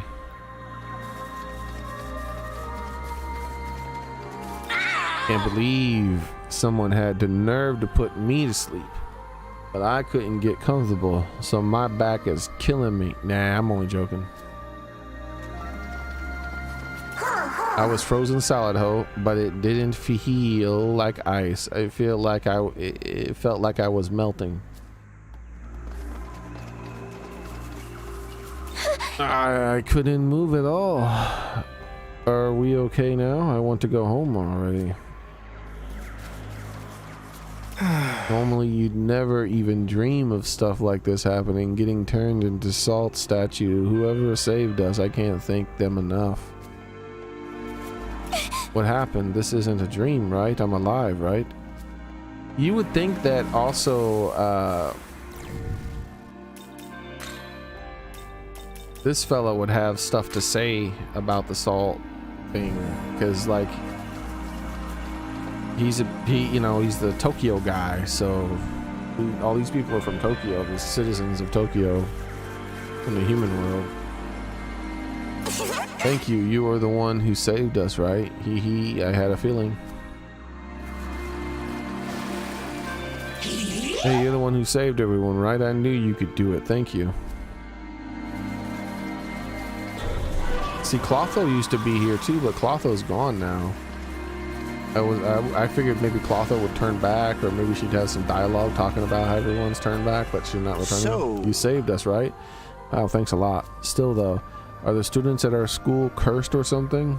As if getting abducted wasn't bad enough. Next we get turned to salt. All right, here we go. not bad. So you were the hero who saved the fairies and the humans in our village. On behalf of my subjects and those who took refuge here, I thank you from the bottom of my heart.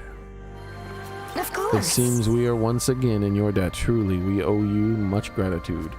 Even if this world is on the verge of ending, we can honor the passing and keep vigil until the final hour.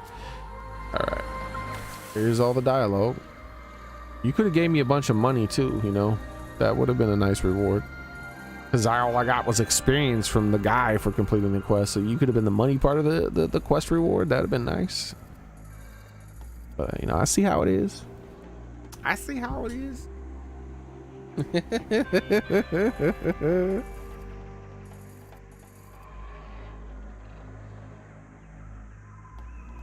Yeah, I see nothing here.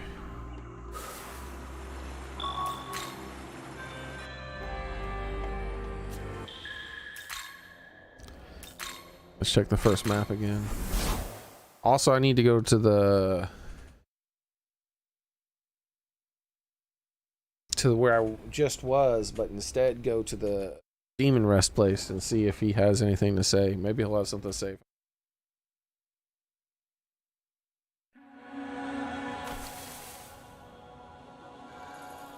Right.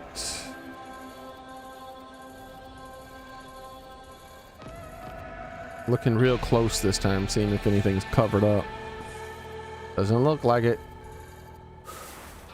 I'm not gonna bother to check that Tokyo building. I don't think anything's gonna be. But I am gonna come here and rest in this rest area. Boy, I's gots to pee.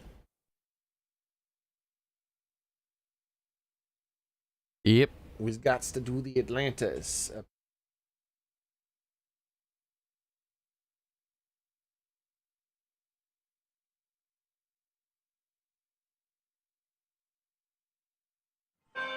Change the discs while the game's loading, since all this stuff was within arm's reach now.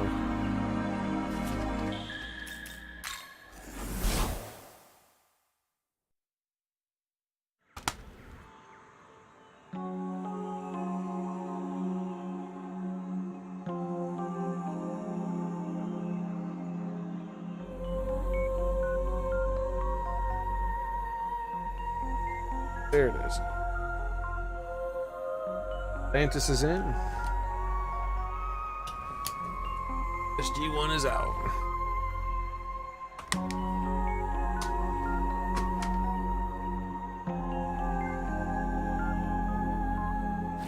Where's the bench? There it is. This guy doesn't have anything to say about the salt. Always feel strange talking to behemoth form. My own body and being puppeteered by someone else. That's how I felt my brother too. Yep, nothing. No new dialogue. You should be talking about the salt, man. Can't believe you got nothing to say. Alright, so nothing here. Nothing updated. No updates. Alright. And third map. I think the third map would have some stuff because there's a few areas in the third map where there's characters that came from the fairy village. Like they fleed it and got away before the salt, the great saltening. One of them oops, here we go.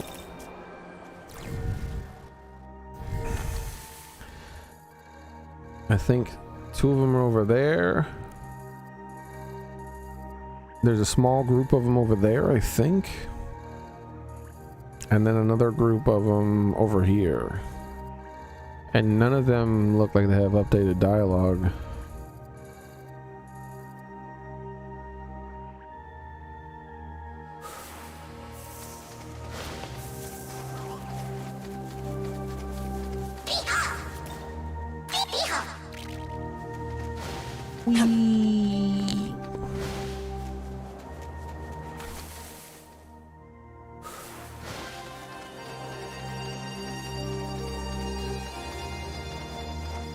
Yeah, I should just go that way, right?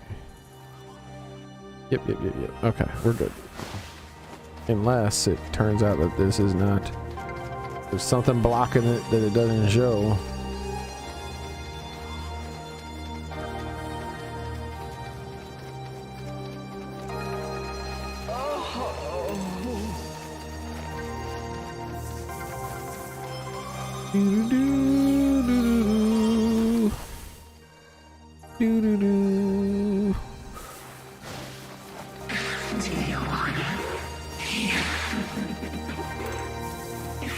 Yeah, their dialogue isn't updated. This Clotho was originally from the fairy village and she doesn't have anything new to say.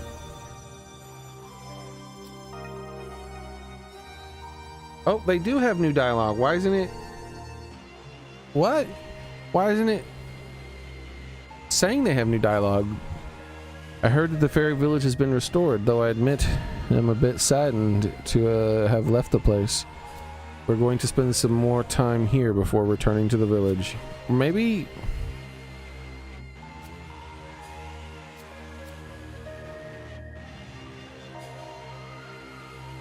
they don't got room for more. Oh, maybe it's, hold on. Maybe they can't return until I get those sleep gems. He's like holding them for me.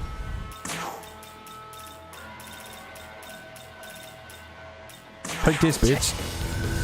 He's like, ha ha ha, ha, I'm immune. Ha, ha, ha, ha, I don't care.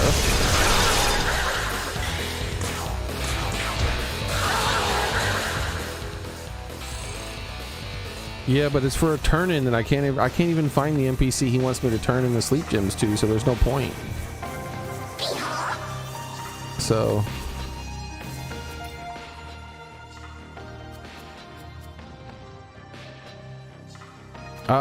there's still some I can give you. Looks like I got 16. Looks like you don't have room for any more. What, bro? That's gonna take forever to do.